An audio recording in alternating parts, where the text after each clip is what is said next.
It's time for Twit This Week in Tech. Larry Magid is here from CBS News Radio. Lindsey Turrentine, editor-in-chief of CNET. And yes, the digital Jesuit, Father Robert Ballecer. We'll talk about Facebook, that big breach, and privacy issues with Facebook. Elon's costly tweet, probably the most expensive tweet in history, and a big fine for a robo-caller. It's all coming up next on Twit. Netcasts you love. From people you trust. This is Twit.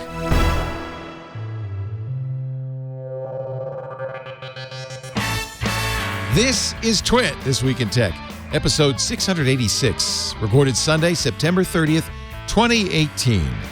Older than the mini jack. This Week in Tech is brought to you by Betterment, the investing tool for those who refuse to settle for average investing. Sign up today at betterment.com/twit and get up to 1 year managed free. And by Wasabi, hot cloud storage. From the founders of Carbonite comes the cloud storage technology that's disrupting the industry. See for yourself with free unlimited storage for a month. Unlimited. Go to wasabi.com, click free trial, and use the offer code TWIT. And by Rocket Mortgage by Quicken Loans, introducing Rate Shield Approval. If you're in the market to buy a home, Rate Shield Approval locks up your rate for up to 90 days while you shop. It's a real game changer. Learn more and get started at rocketmortgage.com/twit2. And by Molecule. Molecule is the world's first molecular air purifier that reduces symptoms for allergy and asthma sufferers. For $75 off your first order, visit molecule.com and enter the promo code TWIT75. It's time for Twit This Week in Tech, the show where we cover the latest tech news with some of the best tech journalists in the world. I want to welcome Larry Magid. He's here from CBS News Radio. Hey, you got it right. Yay! Our new name. We used to be CBS Radio News. Right, big change. It's a subtle difference, but important, I think. Probably. Thank you, Larry, for being here. We also welcome from CNET, Lindsey Turrentine. She's editor-in-chief at cnet.com. Always a pleasure to have you in, Lindsey. Thank you. So fun. She made the trek up here. I did. Larry Magid. I know. But I told you I couldn't do it. Yes, because you have your book club. Right. At Chef Chu's. At Chef Chu's. Oh, you didn't? In Palo Alto. No, okay. Yeah. That's different. Right. If there's Chinese food involved, I'm there. Absolutely. And you're doing the Crazy Rich Asians. So do you picked, choose a restaurant that goes with the media that you're... Yes, because Chef Chu's son was the director. Oh. So there's a connection there. Even though the movie took place in Singapore and they serve Chinese food, but they're ethnic Chinese people in the movie, and the book. Perfect. I think it works. Yeah. And it was, by the way, the book, I have to admit, I kind of skimmed. The movie I loved. It was a counter stereotype. It was great. I have not seen it. Enjoyed it. Yeah, you should see it. I will probably see it. I haven't seen it either, but my 15-year-old son saw it because the horror film that he and his best friend went to go see was sold out. So yeah, what they think? Crazy Rich Asians, and he came home and he was like, "Mom, you got to see it. It's really wonderful." Oh, that's great. Sweet. He's like, it was romantic, but it was funny. It was like Alien versus Predator. He really was charmed. Meets. Wow, that's great. I haven't seen it yet, but I'm Asian, so... That's Father Robert Ballecer. He's not a crazy rich Asian. He's the digital Jesuit. Actually, we changed our name. Now we're Jesuit Digital. Totally different. Org.Jesuit. After CBS News changed our name. Yeah. Father Robert's in town for what? So I was here for Dreamforce. Oh, nice. Which is the big conference for Salesforce that shuts down half of San Francisco. 175,000 people coming in. Was it fun? You actually did a panel or something? I did. And it's interesting because everyone was talking about AI last year, but it was really sort of this, AI will be good. Change CRM forever. Exactly. And it's like, okay, buzzwords. This year, you actually had companies coming in saying, this is how we're using it. And I always love it when it gets to that level. And then we had Oculus Connect down in San Jose. So I had to come and get my VR on. It was not fun for people whose offices are 2 blocks away from Salesforce I can imagine Tower. how horrible that must have been. Awful. Also, somebody said I needed to raise my mic. Is it better? Yeah. I hope so. Okay. So I'm sorry to say, if you were tuning in to watch Chang-Chi Wang delete Mark Zuckerberg's Facebook page, he has decided to cancel that. Oh. Yeah. I have reported the bug to Facebook. I will show proof when I get a bounty from Facebook. Oh. He's a so-called or self-designated white hat hacker from Taiwan who said he was going to broadcast himself hacking Mark Zuckerberg's Facebook page today, but he's called it off. It's kind of like the digital equivalent of Al Capone's vault. Well, it's You're right. I also, was just thinking that. Yeah, I'm going to do Yes, something no. super illegal that everyone will immediately know is me. That's Maybe probably that's- not the best Don't way do it to, on yeah. Facebook Live. No, don't do that. Don't do that. However, it isn't apparently related to the massive security breach which Facebook revealed on Friday. Right. This is a little hard to believe, but according to Wired, and this is Louise Matsakis and Issy Lepowski writing in Wired, they found out about it September 16th because they saw an unusual spike in users accessing Facebook. Now, when you have 2 billion monthly active users, What does an unusual spike spike look like? It must look be like? pretty big, but they probably, because they have so many users, have really predictable patterns. That's a good point. Statistically, Statistically, they can probably predict it just down to the Right. to the hundreds of thousands. I mean, 50 million is a lot of people, a lot of accounts, but when you consider Facebook has, 2.3 billion accounts, Right. it's still a pretty small percentage of the people. I wasn't affected as far as I can tell. I assume everybody was notified. here's how you right? would know. No, here's how you Yeah, know. you- So let me give you the full story. September 16th, they saw an unusual spike. They had started investigating. On September 25th, which is how many days ago? 4 days ago, the company's engineering team discovered hackers appear to have exploited a series of bugs related to that Facebook feature that you could, you've probably all used this, where you say, what do I look like to as. others? What's the view as feature? Which is actually a privacy feature, ironically. Yeah, what do people No way. see? Do they Yeah. see my phone number, or is it? The bug is an interesting mix of 3 different bugs. The first one, Bug sandwich. it's a bug sandwich. I like that. Yeah. The first one, when you do view as on the Facebook page, it should get rid of the video uploader because you're viewing it as somebody else sees it, Correct. but the video uploader remains. Bug 1. The second one caused the uploader to generate an access token that had the same sign-in permissions as the Facebook mobile app. So I'm, as a hacker, able to go to your site, somehow get the get the uploader, get your token. Right. So it's the persistent authentication that they're taking advantage of. And when the video uploader did appear in the view as mode, it triggered an access code for, and this is the bad thing, whoever the hacker was searching for. Oops. Basically so giving anyone. the hacker Right. the access code for anybody on Facebook. Facebook told everybody on Friday, and what they did is to protect people, they think there was about 50 million accounts accessed, but they were worried about another 40 million that could have been hacked. So they essentially reset that token for those 90 million people. So they logged everybody out. They logged them out. So the way you would know is if you had to log into Facebook again on your mobile or Which on I your did. desktop. I did you? too. I did. I did You too. did too? Yep. And wait, I got to ask you, when you logged back in, did you get a survey? No. Okay, because I got a survey on mine saying, I think Facebook is, and it had choices from wonderful, I use it all the time, and the worst one was a detriment to humanity. So I What? I clicked Wow. That detriment was to on huma- there? That was on there. I'm like, wow. I did all right. not get You that don't give me survey. that kind of loaded gun. Click. I have no, this is just my theory, but I know people had already been bounced. Right, I hadn't been right. bounced yet. And then later that day I got bounced. So which made me think that I was part of the 40,000, not the 40 million. 40 million, not the not 50 million. But I don't know. Who Yeah. knows? So as you said, Robert, that token can be used to basically log in without logging It's in. you. So it's you as Facebook. And we saw this has been stolen once before. You remember about, I don't know, 5 or 6 years ago, the Fire Sheep exploit that would allow somebody on the same Wi-Fi network as you to access your Facebook token and then post as you. Right. So this isn't the first time that's happened. It is not good for Facebook. It's probably the worst hack we've seen. Not the first, but the worst that we've seen of Facebook. It's very sophisticated. This is and a clever. revenue hack, though. This hurts Facebook because this is data that they wanted to sell. For users, though, it's like, well, Facebook was already selling that data. Are you sure. talking about the phone number issue? No. I'm talking about what Like, who what you the know. breach would Yeah. have encompassed. I mean, the worst part of it is the fact that they could have gotten the token so they could have accessed other sites that you're using Facebook as an authentication. No, but if I get your token, I can change your password. Maybe I can't. Can I change your password? No. No. It's really, I think, can about post the on your other behalf, sites. I think get it's your about the data. other sites. Well, that's the other thing. Many people use Facebook. And what did it affect this? Yes. So Facebook has a single sign-on that you can It use to did. log on to other apps and sites, and Yes. this did affect that. It did affect that, which is a huge concern. So Yeah. if somebody's stealing the ability to log into another site and then can use that as a way to get in and mess with that site or that service. Yeah. That's the big So concern. it was the last straw for our mutual friend Ed Bott, who wrote on Facebook that he's going to be deleting his account at the end of October. And I don't know how many people. I suspect there'll be relatively few people doing that. But here's a guy who I think knows a lot about tech, and apparently it's just enough for him. I mostly delete. I mean, I basically, there's nothing I post on Facebook. All of the information, my personal information, is wrong. I put erroneous information.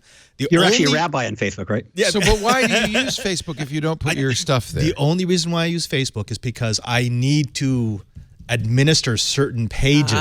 So it's tied to that. And also because I use it as a third-party authentication, which I will no longer be doing. I'm going to be moving all of that over to something never else. do that. I'm the opposite, which is that I use it to quietly watch what other people are doing. Lurking. I like this. Yes, I use it as a lurking platform. Really, but I mean in the sweetest way. Just to see pictures of other people's kids or whatever. But I never use it as a third-party authenticator. For that reason, it just freaks me out. I only do when I'm really lazy. If I'm really in a hurry and too lazy to type in a username, I might. But in general, I avoid it. But, I use Facebook a lot to post comments, personal thoughts. I try not to be overtly political, but kind of subvertly political in this. I ask a lot of questions.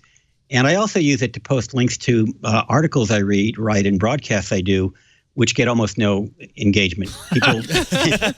People engage heavily when I say something personal, to some extent when I say something political, but hardly at all when I try to, get them to read whatever. Well, that's actually the Facebook algorithm. I mean, Facebook changed this not long ago, and they're just nobody's seeing that post that you're doing. Larry, the problem is that you're not paying Facebook. If you were paying them for the engagement, then you would get all the engagement you want. That's probably true. So now it's funny that this bothered Ed Bott so much to delete his account, because I don't think there are security breaches. Lots of companies have security breaches. This is the one that bothers me a little bit more. This is a Kashmir Hill article that appeared on Wednesday, 2 days before this.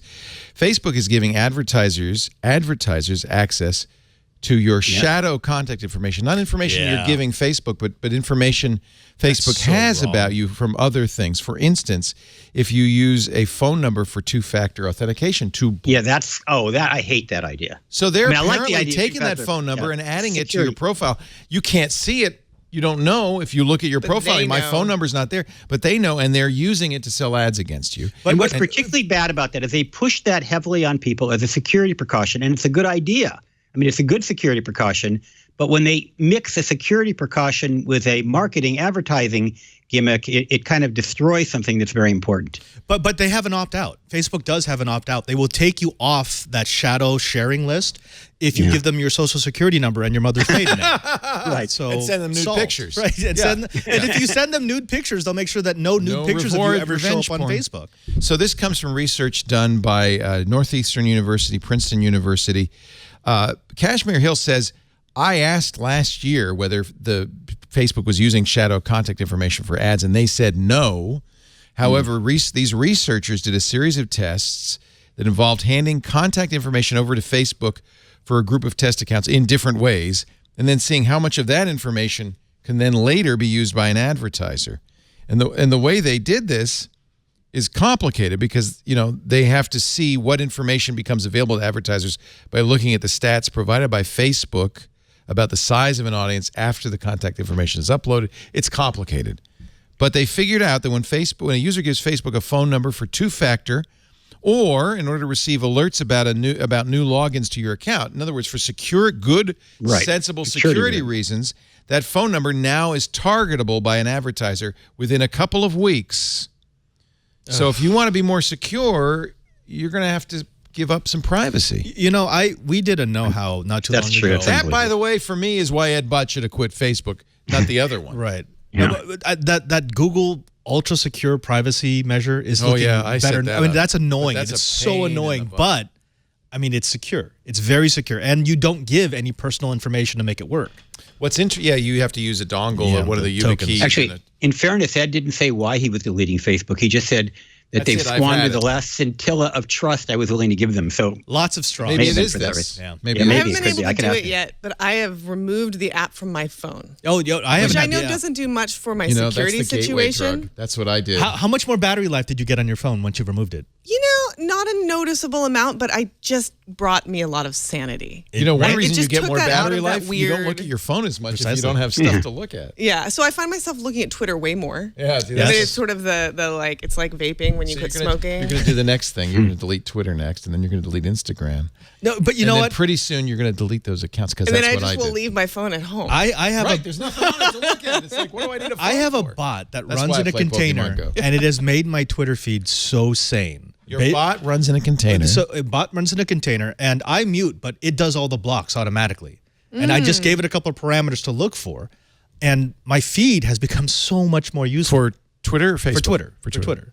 You know the best thing to do? Just delete your Twitter account. And one of the reasons I say that is because not merely because it's a dumpster fire that draws your attention constantly, and I always feel worse when I look at it. By the way, that was what put me over the top. Sure. Do I feel better or worse when I look at these things? And I always feel worse. So that was enough for me to say, okay, well, I better not do this anymore. But the other thing that happens, especially with Twitter, is for some reason it makes people crazy and they tweet things they shouldn't. This is true. Okay, Elon Musk, 2 words. Oh yeah, so Elon $40 million, $20 million funding a word. secured are going to cost him, chairman of the board at Tesla. It's going to cost him $20 million. It's going to cost Tesla $20 million. That's $40 million. That's a lot. $40 million for a 2-word tweet.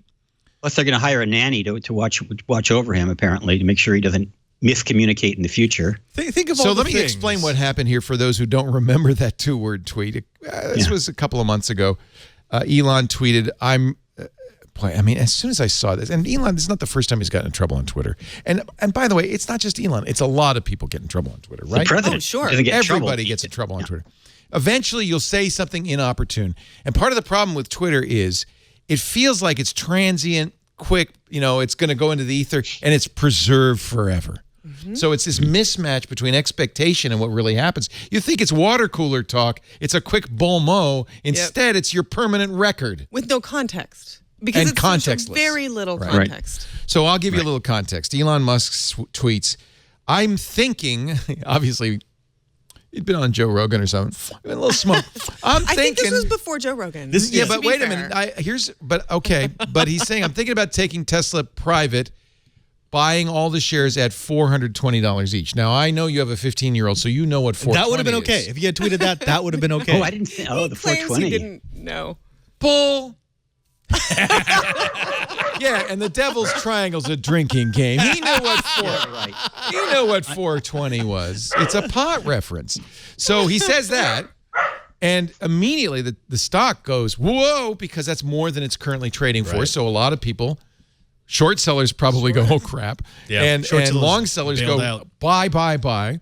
And then he tweets, funding secured. Now, that's actually what got him in trouble, not the pump and dump, which I think should get you in trouble. Sure. But 50 Cent, we talked yesterday, 50, I'm sorry, I have to say it like the 50. kids do. 50 Cent tweeted, he really liked this H&H stock some years ago, made millions of dollars on a penny stock, no trouble at all. SEC says that's fine. But the reason Elon got in trouble with the SEC is because those 2 words, funding secured, weren't true. Yeah. Elon said, well, I had talked to the Saudi royal family and they'd showed some interest, but he had not secured funding. And that's the lie that got him in trouble. Well, he's also CEO of a public company, and he's supposed to know better. Yeah, a publicly traded company, you have to operate under. But it's ironic that saying 420 didn't get him in trouble, but funding secured. I have a tip for anybody who uses Twitter. Don't lie. Yeah, you can't. It's pretty simple, right? If you use Twitter, it'll make you sad.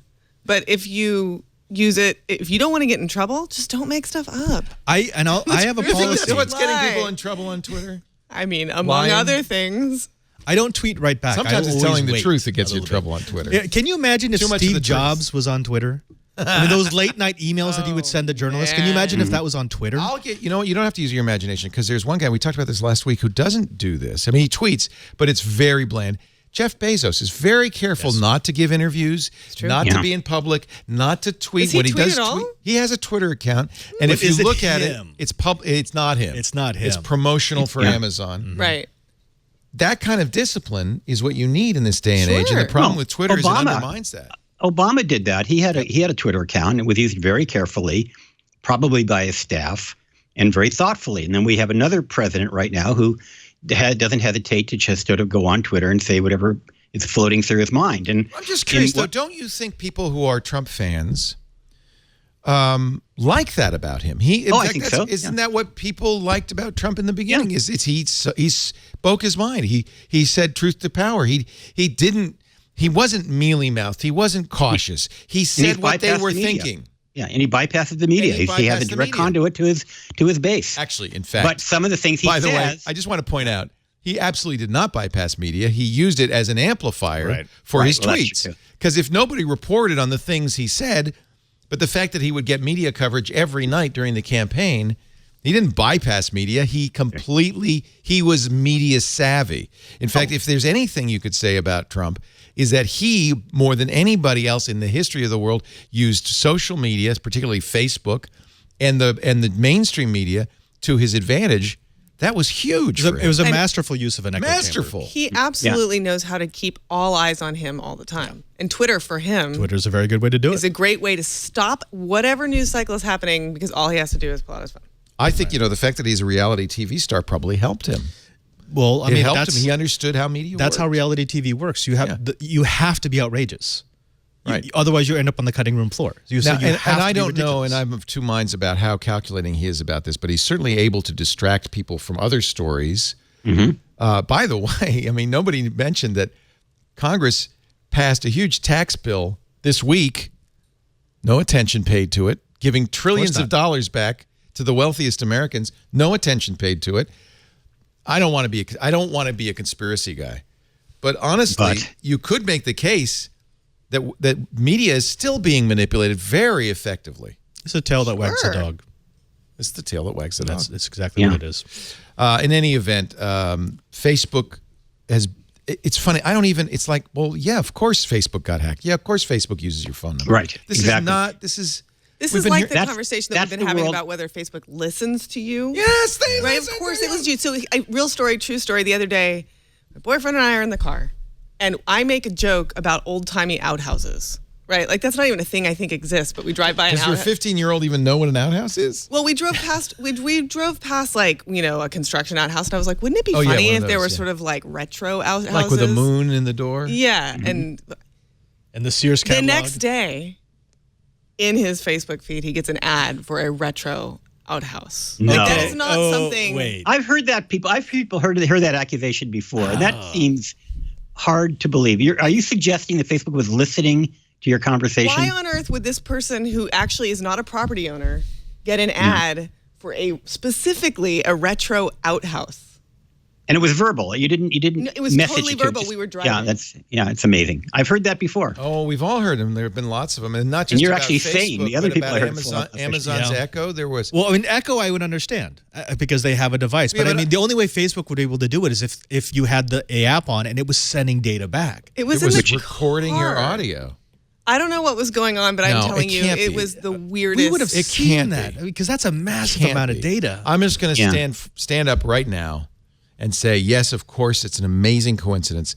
But remember, life is filled with amazing coincidences. We're so bad at assessing this coincidence the probability of coincidences. So weird. I know, but it happens all the time. And there's absolutely just. But I think that ad targeting is more sophisticated. For that to happen, that's a waste of money. Facebook would have. I mean, what would that involve? Facebook would have to have the microphone on your phone on all the time, right? And really good AI for not just you, by the way, for 2.5 billion people. And for it couldn't send back a constant stream because that would be noticeable. You would know it immediately. It would have to be smart enough to pick out certain parts of your conversation. No, the app has to be doing it. Right, the app has to do it, which means it would be killing your battery. Is it possible your son Googled outhouses later? Did he maybe went online and nothing about outhouses? Nope. Do you have an Echo at home? This was in the car. Echo? Do you have an Echo in the car? Denise Howell's in our chat room from This Week in Law. She points out Kashmir Hill's been reporting on these kinds of weird coincidences. I have not had that. people, Facebook, this happens all the time. And actually, I think we have an explanation for it. But Facebook, Kashmir's reported, will say, people you ought to befriend. And it's like, that's the guy who's my biological father that nobody knows is my biological father. Yeah, that could happen. Stuff like that. It could happen.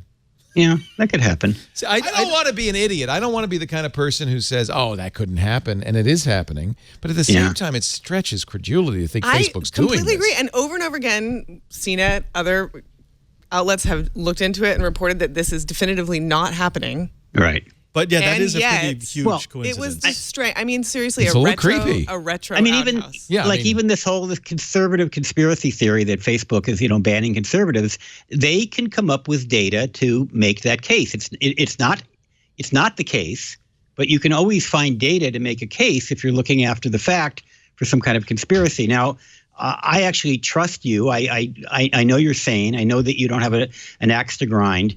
So I don't know where to put this particular coincidence, but some of them are manufactured because it's convenient. Sure. Right. Yeah. My ads are never well targeted because I told you about this, Leo. I have a bunch of devices that fuzz all my data, my location data, my search data, which means the ads. Out of curiosity, why? Like I'm getting a bowling ad right now. I don't bowl. But honestly, wouldn't you prefer to get ads for things you want to buy? No, because then I might buy them. That's true. I don't need it. I will say. Okay, so that's on Gizmodo. Let me see. I have an ad blocker on, so let me turn off my. And I apologize, Lindsey, in advance. No, that's fine. I was just going to say that and I know this a few weeks ago, but when Instagram talked about its plans to launch a shopping app, that was the first time I thought, you know what? Good, because I love the ads I get on Instagram. I have bought so much stuff. This is why I don't want these ads. The underwear I'm wearing right now. Too much information. I'm wearing Instagram underwear. For a week and a half, I was getting nothing but dancing lesson class ads, and I'm like, which one of my devices is triggering this? It's like ballroom dancing. No, that's not me. This is something that doesn't bother me, is having ads targeted. Because I think you get better ads for stuff you want. Now, you're right, if you have no willpower. But see, have we gotten that far in the conversation where we now think, ads are good? I mean, I'm okay with ads. Are necessary. Ads are necessary. Ads are necessary. I'm down with that. Free media. Yes. And you're right. I would, and theoretical. If you look at the history of advertising, it's always been targeted. For example, you'll get an ad based on the demographics that the publication was trying to reach. If you buy the New Yorker, you're going to get ads for New York, Bermuda trips. Right. And back in the golden age of television, that's why certain ads showed up in the middle of the day when the new housewives would be watching. So there's always been you're going to get different ads than you're going to see on MSNBC. Not all of them, but some of them are not as many as I thought. Not as many, but mostly they're for drugs for older people. Yes. Number one ad category on television is ED medication. Yeah, well, there's a reason for that. Who watches TV? Actually, we have an ED advertiser, so I don't want to say anything bad against ED Ed. advertising. I was talking about Ed. Love Ed. That guy's awesome. It's a drinking game. You've heard of Porter's. But the point is that with technology, we can just do a better job. And, that is the only irony, is that for all of this tracking, there's still crappy ads. Yeah. Oh, there are a lot of terrible ads. I see that. I see ads are inevitable, ads are necessary, so we might as well get good ads. That's basically what people I'll tell you why I like that idea. One, I want to see ads that are relevant. A bowling ad is just an annoyance. It's not. Leo, the three of us on this show make our living from advertising. Exactly. No, I do too. Different way. Because I'm going to see ads, so I want to see ads that are relevant. Two, I don't really see that as an invasion of privacy. The issue to me is not so much the way Facebook does this. Although you can go too far. So, for instance, and we know that Facebook does this, they sell ads against state of mind. So if you're depressed, you're showing depression in your posts on Facebook, and Facebook can tell this, by the way. Don't they deny that? They deny it all, my friend. Yeah. Well, they don't deny all targeted ads, but I thought they denied that. But you can buy ads. I mean, you have to look carefully. I don't buy Facebook ads, but if you buy Facebook ads, look carefully at the categories available to you. It doesn't say, "Would you like to have depressed people?" But it does. But there are ways to use people's state of mind and buy ads against that on Facebook. I've been told this by people who buy ads. Well, on that's Facebook. what advanced CRM is all about. It's not just about targeting the ads. And then I have a little more of a problem with it should target because that's hitting people below the belt. That's That is when you say, well, these ads are too effective because, I'm getting an ad that, well, here's an example. This came to us from, I'm forgetting who it was. Is it the woman who works with Dana Boyd? I think it might be at Data and Society. Anyway, if they know you are bipolar and you're bipolar 1, so you have manic episodes, they can target your manic episodes because it turns out people with manic episodes buy impulsively. That's right. Now, that would be wrong. Okay? Really That's wrong. where there should be a limit. If they give you bowling ads because you were at a bowling alley last night, I don't think I have a problem with that. But why is that the limit? I mean, playing devil's advocate here. It's hitting below the belt. Why is that below the belt? If you say You take I'm advantage, interested in golf, I want to see ads for golf stuff. That's different than saying I have no control over spending right now. To be fair, wouldn't any ad have that impact if you're having a manic episode? I mean, if well-targeted advertising is going to be more effective if you're manic. That's a good point. I mean, that's what advertising is. Efficient advertising looks for the times at which you could hit certain people to buy certain things. You're right. All advertising is essentially a manipulation. Yeah. So there's definitely a spectrum. And yeah, if you had an advertiser who was saying, I only want to target manic people in their manic phase, that sounds horrible, but it's not that much different from an advertiser saying, look, I'm going to sell to golf people. That's a good point. What if the ad were promoting a drug to treat mania? I mean, would that make it legitimate? Because that happens all the time. Yeah. That's what these ads on MSNBC and Fox right, are. but they don't know. Yeah. Well, maybe they do know that we're manic for watching MSNBC. Well, they're not, but they're not. I actually have seen ads for bipolar. I have, I have too. But also for psoriasis, and I mean, I don't, obviously there's, and this is, advertisers complain. There's that old adage. I know I know half my advertising work. I just don't know which half. It's very hard to make your ads effective. Sure. I think that would be a good thing, but maybe I'm wrong. I don't know. For me, the line is when it slips into FUD. If it's selling on fear, uncertainty, doubt, then no. Oh, I agree. I agree. And a great advertising. And that's what the is editorial half on cable news informative and does. half advertising, right? Sure. Yeah. I mean, when we do our ads, one of the things I think, at least in my mind, that justifies advertising. First of all, you're right. We have to support ourselves, and it's free. But also, we know our audience pretty well because of the nature of the narrow casting we do. And we try to pick advertisers that fit that audience that they'd be interested in. So that's targeting, but it's not targeting because we know something about you. But that's the targeting that's been done forever. That's been true of every publication long before the digital age. I only do ads for stuff I use and believe in. And so, I mean, I think we try to do this in a virtuous way. And there are clearly less virtuous ways to do advertising. Okay, wait a minute. Hold on. Let's back up. As a group, what are the ads that we remember? Like, think back to TV, the golden era of TV. I'm thinking of Where's the Beef? That was a ridiculously famous and successful campaigin. Have it your way ad. Yeah, have it your way, right? I remember that. I use that all the time in articles. Have it your way. So wait a minute. Now, Where's the Beef? Who was that an ad for? That was Wendy's.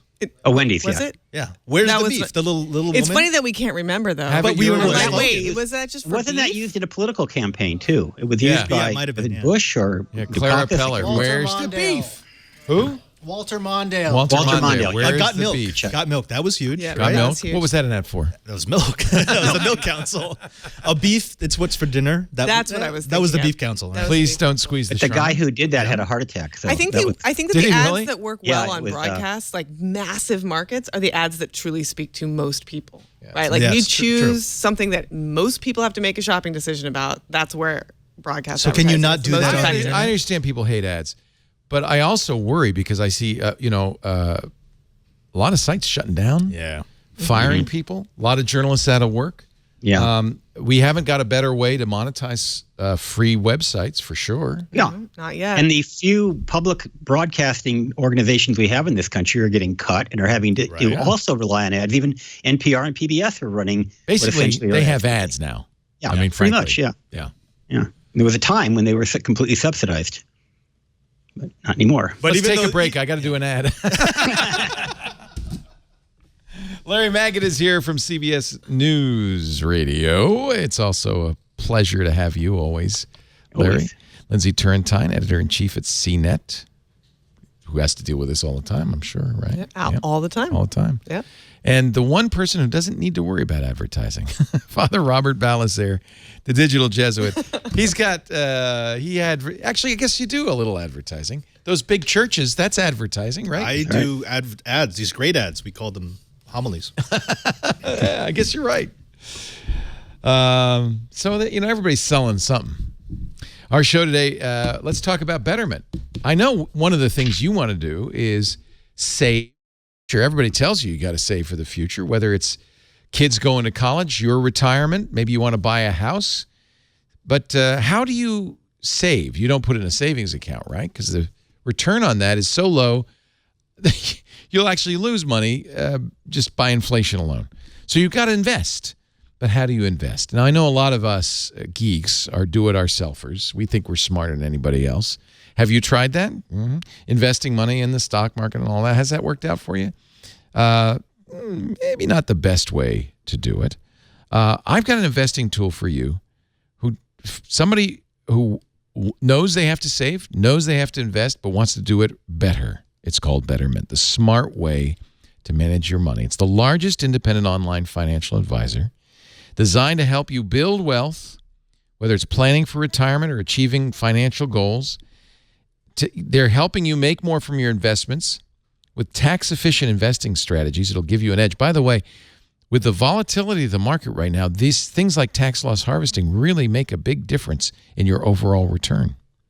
And Betterment provides unlimited expert advice designed to help you make smart financial decisions. Most importantly, and I really want to say this, they're a fiduciary.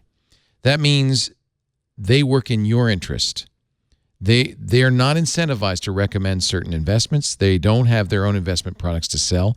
They work solely for you. And they don't work on commission. There's a flat fee. In fact, there aren't even any transaction fees. And I love that because of the kind of things that they do, like tax loss harvesting. Sometimes they'll be trading on your behalf many times a day. But you never pay more for that. You never pay a transaction fee. You get constant information. The Betterment app, just take a look at it. Constant access to information and tools that let you track your progress towards your goals so you can feel like a smart, savvy investor. And the cost is low and fixed. Find out. Investing involves risk. I'm not going to lie to you. That's true. But you want to do it, and you got to do it. You got to save. You've got to put money aside, and you want to do it right. Get up to 1 year managed free right now at betterment.com/twit. Betterment.com/twit. Betterment. Outsmart average. Betterment.com/twit. I should turn you Block Origin on. It's apparently blocked a double-click ad.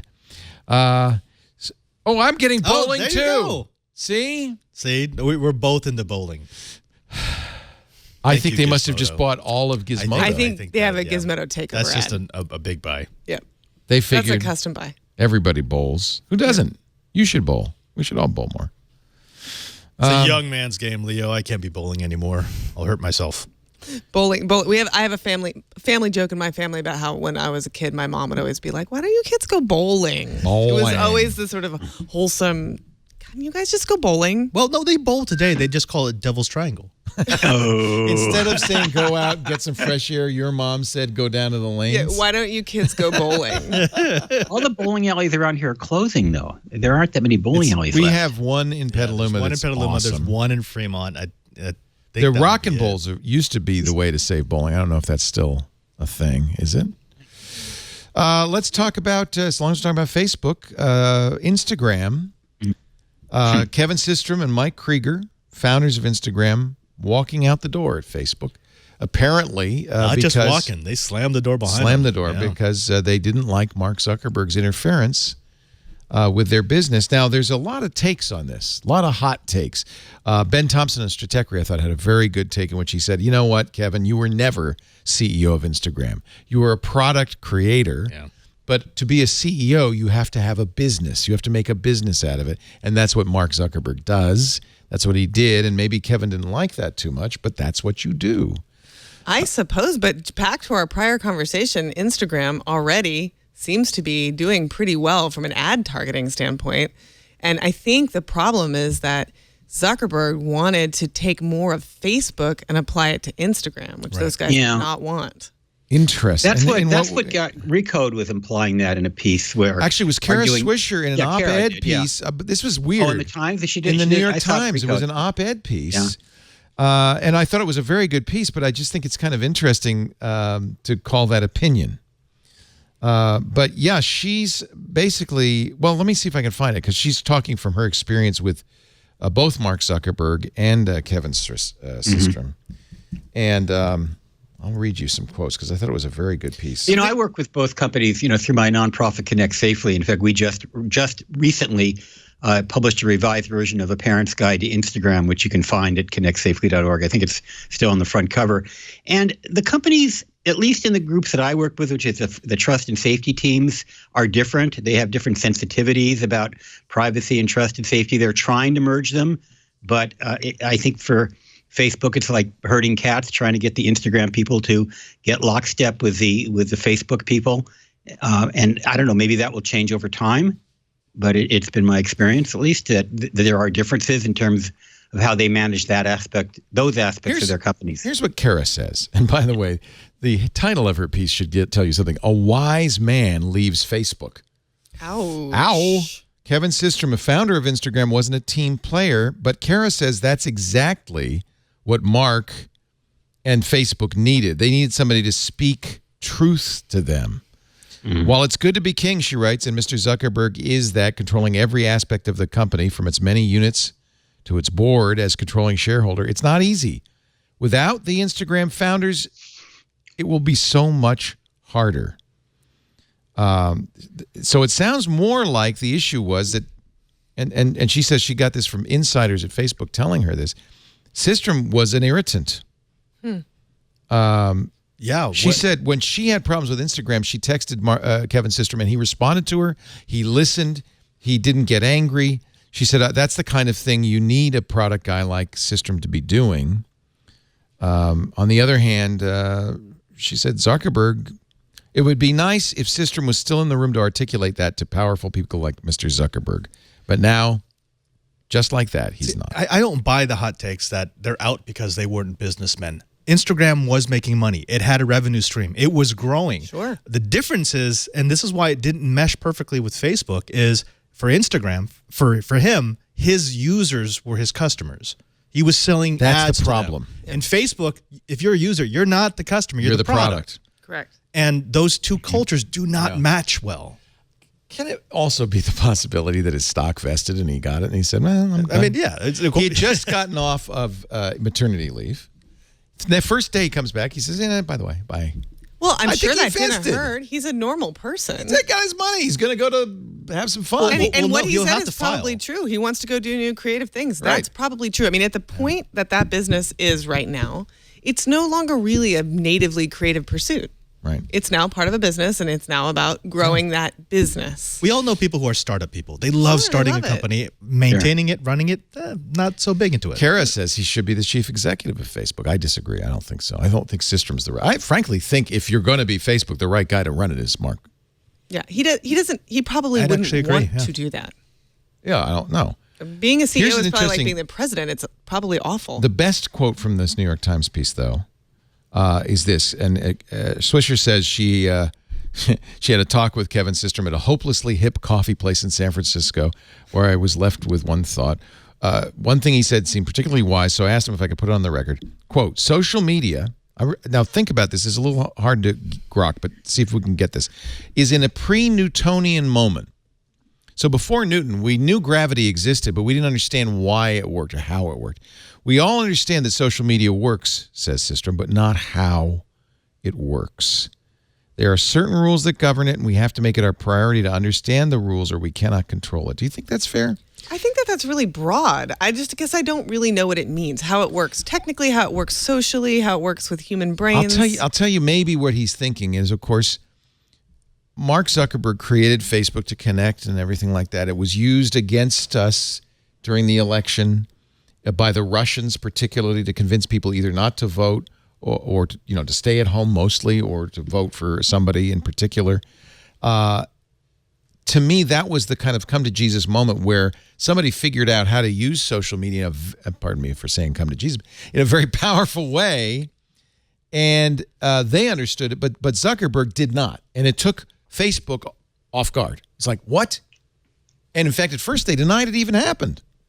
Finally, they've, late basically admitted, that's what happened. I think part of the problem for consumers is that most of us don't know how it works, right? We know that there are algorithms. But do you think Zuck does, is the question? That's what I'm saying. I would assume Zuck does, but maybe he doesn't fully understand it. That would be an interesting question, because that's basically what Systrom's saying.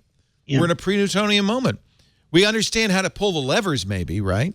But we don't understand why it works. It's a great thought, and it's actually really good insight into the mind of a startup person. However, that last part of otherwise we can't control it, you're not going to control it. That's the thing about social media. It is such a huge zeitgeist now with so many different systems of algorithms that compete with one another. But that's a huge problem, because it's like saying, we invented the nuclear bomb. We don't know how to control it, but we got it. Well, that's scary. It is scary. And maybe this is oversimplifying it, but the thing that really kind of strikes me about this whole conversation is that what social media is just humans acting like humans. Right. And maybe we just need to step back and be like, okay, humans have problems. They sometimes are good and sometimes they're bad. And we have to be thinking about the bad impulses along with the good ones, because we know that people will use it for bad things. Right. And to that extent, neither Zuckerberg or Systrom or anybody else at a social media company can truly control what goes on, because it's sort of like asking you to control what's going on in your chat room. I mean, to some point, I gave that up a long time ago. Right, exactly. The mayor of Palo Alto doesn't get to control what everybody in Palo Alto does. And so in fact, there that's is a probably lack a of very important insight that all politicians need to have and don't necessarily, which is you can't control everything. That's that's not what you're there for. And some other basics, like you can't predict the future, and humans will always do something you don't expect. And that's not just a political or a technological thing, by the way. In my new job, that is the number one question I get, which is, well, how do we control this? And the answer is always, you can't. Right. And if you try to, it's going to be horrible. You can put some guardrails in, and you can try to anticipate the worst things that could happen and protect, but you still can't guarantee that you can, it's kind of like the same conversation we always have about hacking. Yeah. Assume that everything will always get hacked. Right. You can try your best to stop it. You can stop most of it, but it will just keep happening. Mm-hmm. Well, and that's, of course, going to be relevant in 6 weeks when we have another election. And already we're, a DEF CON report showed that a great number of voting machines that will be used could be hacked remotely. So easy. Oh, my God. This is a book, I just read this article in the New Yorker. I thought it was really, really good, by a professor of communications at the University of Pennsylvania named Kathleen Hall Jameson. She is, according to this New Yorker article, absolutely nonpartisan. In fact, almost humorless. At least that's how she comes off in the article. She wrote a book called Cyber War: How Russian Hackers and Trolls Helped Elect a President, What We Can't, Don't, and Do Know. And she, at first, poo-pooed the idea, as many of us did, that you could throw an election by remote control using Facebook. Mm-hmm. But she did some research, and where it started for her was she does a lot of media research. She was watching the dials during the presidential debates. In fact, this book was originally going to be about the debates. And she noticed something somewhat surprising. Most people, most of the media watchers who watched the debates thought Clinton won them all pretty resoundingly. However, her research showed that during the debates, there was a small but significant drop in the number of people who had the intention to vote for her. And furthermore, the debates afterwards, more people thought Clinton was less trustworthy than Moore. And she was puzzled by these results. She said that didn't seem to fit, the research. I would not have expected this. So she put a lot of work into this. And where her eyes really were opened was when Facebook finally started releasing the ads from the troll factory. Right. The Internet Research Agency, the Russian ads. And she said it was very clear that Russia, in actually a surprisingly sophisticated way, was going for that result. That you don't trust Clinton. You don't trust Clinton. And she says the other thing that was very clear is it was synchronous. It was in lockstep with the Trump campaign's message. That the two of them combined in very clear ways to create an impression, however subtle but sufficient, to change people's mind in the election. I thought that was very The truly interesting. scary part about that campaign was not that people can be swayed by media, because we've known that since the start of media. It's how cheap it was. Sure. It cost Yes. nothing. And to what do was this. interesting was that people didn't. One could argue that that wasn't media, or Right. that people didn't see it as media. It was media, but people saw it as, oh, this is just real people saying things. Right. It was people still thinking that Facebook was just your aunt and your cousin and your old Right. classmate, when it's like, no, it's grown up into a full-fledged media. And company. this Honest Ads Act, which I think is a good thing that Klobuchar and others are backing, isn't going to even come close to dealing with that problem, because it's only dealing with paid advertising. And what you're talking about is organic content that's being posted on these services. So again, it gets back to, how do you control the people, and how do you control the people who are controlling the people, which in this case could be bots controlled by foreign agents. So that is a challenge that I think Zuckerberg doesn't yet understand how to control. I don't think he knows what to do about it. Well, and the real fear, of course, the worry is we've got an election coming up. Very soon. And we haven't put any controls in. Nobody seems to understand how it worked, and now we're going to do it again. I'm And Trump doing is what I predicting can, a red wave. which Maybe is that's I'm why. voting. That's all I can control Just right vote. now. Vote and I've don't got my absentee like ballot. I'm everybody good to go. uninstall Facebook. I don't know. I mean, don't look at it. Have you? I'll be honest with you. The problem isn't you and me and Father Robert and Larry or Ed Bott or any of the people who are going to delete Facebook. That's not But if you don't Right. see Problem. it, if you don't, I meant everybody. everybody. But the people who use Facebook the most are the ones who are being most impacted by it, and the people least likely to delete it. Did anybody Period. take the New York Times quiz asking you to see if you could identify the actual pieces of content created by Russian I had not seen that. influencers? No. It was fascinating. It was very difficult. You can take this quiz and you can see whether you can tell the difference. And after answering each question, it'll sort of walk you through how you could in the future tell. You really have to work on educating yourself about what is real and what isn't in order to not be fooled. One of these It was pretty posts interesting. is from a genuine Facebook page that supports feminism. The other was part of an influence campaign from Russia. Can you guess which of these is fake and which is real? The first one, girls make rules and you follow them. If you don't like them, you live. End of story. Rules for dating my daughter. I don't make the rules. You don't make the rules. She makes the rules. Her body, her rules. Feminist father. Oh, that's nice. Here's another one. My boyfriend thinks I should, quote. My boyfriend likes it when I, quote. My boyfriend doesn't want me to dump him. Okay, they seem to have the same message. Mm-hmm. Which one's real? I don't know. And I mean, is the point being that the fake ad was somehow effective in manipulating? Well, the fake ads were often used Opinion? to build up follower counts Right. for an account, and Yeah. then Well, in and the also- 10th time they would do something that was political Because you and reach I- more people. Because you and I agree with this sentiment, we aren't necessarily the target for this. It might be somebody who so virulently disagrees with it. Typically, if you continue to read in this, the target audience is actually usually people who do agree with it. Oh, And so interesting. what they would do It's is to build get a them following going, over yeah. time, get them going, and then start to insert things that really would influence your opinion. But these seem like they're the Very same. similar. Yeah.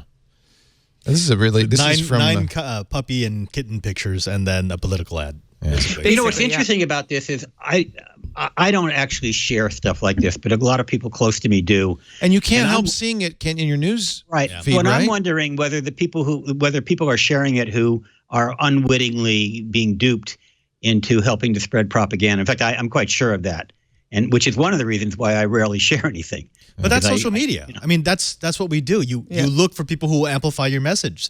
It This just is why happens I that love some it. people have Because I Right, don't but if have I want, if I'm amplifying a message that I know, if Padre, you post something and I agree with it, I know it's from you, and I amplify it, well, that's fine, because that means that I'm amplifying something that I know where it came from. If it's just some kind of meme or poster like the ones you were showing, you might look at that and say, yeah, I agree with that, amplify it, and it could turn out that you're actually promoting something that's the exact opposite of what you think you're promoting. right. Okay, yeah, I could see that. All right. It's really The problem we're with not this gonna fix it conversation here. is we can't fix it. I don't know what's going on. That's scary. Let's take a break, and then we're going to celebrate a birthday. Special birthday. Not somebody here, but somebody you all Rogers. know. This Week in Tech this week brought to you by Wasabi. Wasabi. It's that green hot stuff you Oh, get I in love that sushi, stuff. but that's Are you not the kidding me? wasabi. I'm talking about wasabi. It's hot, but it's hot cloud storage. Okay? From the guys, my friends who did carbonite, they learned more about, they got the patents on how hard drives work than anybody. And when David Friend, kind of semi-retired, this problem with David Friend is he can't retire. He is a serial entrepreneur, and he started a new company. He and his buddy, Jeff Flowers, who was the technologist behind carbonite, went out and started Wasabi because he realized there was a huge opportunity here. Data storage is big, to put it lightly. There'll be an estimated 163 zettabytes of storage by 2025. That's I think 21 zeros. Tons of data. There is a huge market for people who want to efficiently and affordably, _affordably, store data that's critical for business, critical to get the job done. You're going to store that data in the cloud. You know you are, but there are lots of issues. Wasabi is disruptive technology that's turning the industry on its ear. Now, I know if you're about to acquire cloud storage, I know the names, and you know the names, the big three you're going to look at. I just want you to add one more name to your thinking. That's all I'm asking. Wasabi uses technologies that result in storage is 80% cheaper and 6 times faster. 80% cheaper, 6 times the speed. And they don't charge you for egress. Free unlimited egress. It's simple. There's one tier of service, no charge for egress. You pay for storage. That's it. It's just as secure, in some cases even more secure than your local storage. In fact, always more secure than your local storage. It's HIPAA compliant. It's FINRA compliant. CJIS compliant. Wasabi has this thing they call the Wasabi ball, which means it's a physical device that allows you to migrate petabytes of data quickly, easily, securely. You gotta check out Wasabi. You can experience it yourself with free unlimited storage for a month. See, it says terabyte there, but if you go to wasabi.com and click the free trial link, use the offer code TWIT, you're going to get unlimited for a month. See what you think. Wasabi, wasabi.com. Enter the code TWIT. One low price, no tiers, no egress fees. You will save. It's faster. It's better. I 11 nines of durability, redundancy, immutable. Oh, I love the immutable storage. You'll get this. You can say, this file may never change. Ooh. So if you're worried about ransomware or any data get corrupted, you say this file, that's immutable. That's storage that's permanent, that's untouchable. This is S3 compliant. It's got an S3 compliant interface, but it's not S3. It's Wasabi. 6 times faster than S3, 80% less than S3, and 11 nines data durability. And I love the idea of immutable storage. No charge for API calls either. wasabi.com. Use the offer code TWIT. Wasabi. Now I want cloud storage on my sushi. It's hot. It's hot. Google is 20. Yep. Can you believe that? 20 years ago, the official Google anniversary, I think was the 26th. I can't remember. Yeah. There was a special Google Doodle. I mean, Google didn't happen all on one day, so but basically it's 20 years old. I was teaching high school. Were you really? I was. Do you remember when you first used Google? I did, because before that, I was defaulting to Alta Vista. Yeah. Right. What was your search engine before Google? You remember? I do. Yahoo? It might have been Yahoo. Yeah, But Yahoo. that was Yahoo more of a wasn't a directory. search engine. It wasn't really a Alta search Vista engine. was probably the one. There was, I think it was Alta It Vista. had to be Alta Vista. Also. That was it. Alta Vista. Well, there's Jeeves. There's Ask Jeeves. Ask there was, Jeeves. There was Remember that? Dog That was Pound? sort of Dogpile. concurrent. Dogpile. Yeah. I think it was Alta Vista. Dogpile was aggregating. Right. There were other ones. You don't. The names are all gone. Mostly used Yahoo as a directory. And I then started Alta Site. Vista I started Remember with, Excite? with Gopher. That was my first Yes. real internet Excite. thing. Oh, Gopher predates any of this. Exactly. Yeah. Loved Oh, Gopher. man. There was Excite. Lycos. Remember Lycos? Yes. I do remember Yes, that. thank you. Didn't Thank use you. it as much. Isn't it funny how these names have just Gone. They're just Disappeared. gone. Completely disappeared. Right. Well, remember Sun was the dot in .com because it Hotbot? was literally running like 90% of the internet. That's true. And it's gone. Yep. Yep. I love Dennis Denise Alpha is Howell. taken Denise, over we should by get you on the Facebook. show. Denise Howell says, I loved Alta Vista, but I cheated with Ask Jeeves. Well, Ask Jeeves was such a great idea. It was. And that's essentially Right. what Google has cornered. right. But Because not explicitly. Alta Vista was really just a big index with no smarts. Right. No, Alta Vista had a search. It was Yahoo that was the index. Yahoo Alta was an Vista index. was a Alta Vista search. had a It wasn't crawler. good. Lycos had a crawler. Right. I don't ask Jeeves. That was all take about them out was natural you could language ask search. them. Right. That's what we. What made got Google accustomed so to. special was its ability, was this concept of authority, giving Right. pages Right. that had a lot of inbound links Right. authority, and that's really what made them successful. So I feel like Alta Vista was just, we have an engine that crawls, and if it has certain words, we return it. But they couldn't tell whether that was an Was a important page or a high-quality high link quality or a low page, or a quality, lot of right. people paid attention to it. That's what Google did. Which is ironically, because one of the things that's gotten Google criticized by conservatives is that it will surface very popular, highly regarded websites, which, by the way, often tend to be liberal or mainstream. But that's exactly what, when you look at the chart that was created by, I think, Cheryl Atkinson about the left and the right websites and how Google would skew towards the left.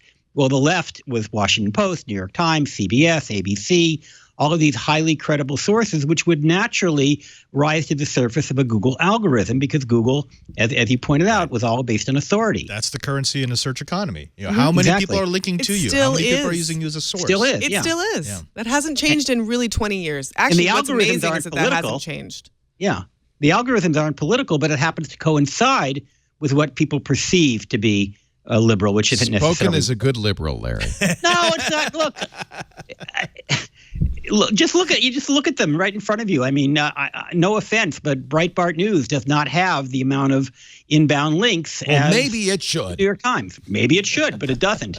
Yeah, Not- this not is the Google's same fault. argument. In fact, Yelp, it's very interesting to, I don't know, tech meme, Yelp started buying ads. Whenever Google's mentioned, Yelp buys an ad saying how horrible Google is. But anybody who doesn't get high in those results for whatever reason is going to say, well, there's bias involved.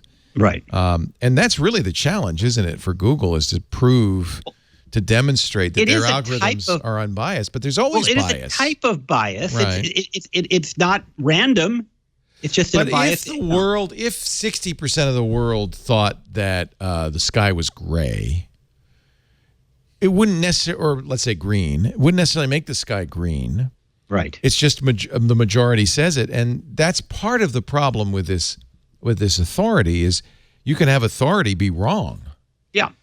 But now you have to categorize certain objective truths, and That's the hardest coming thing up to with do. that. Right. That's where Google's Right. having real trouble with Yeah. these snippets and factoids and so forth. Well, and Google is constantly questioning and struggling with these things all on its own, and Google seems to be moving toward recency, the recency and frequency of update as a symbol of authority, which is very interesting because you can update something all the time. Right. That doesn't mean you know more about it. It just means you're putting more energy into it. Right. Google is the Thanos of the internet. It wants to snap, be impartial, completely fair, completely random.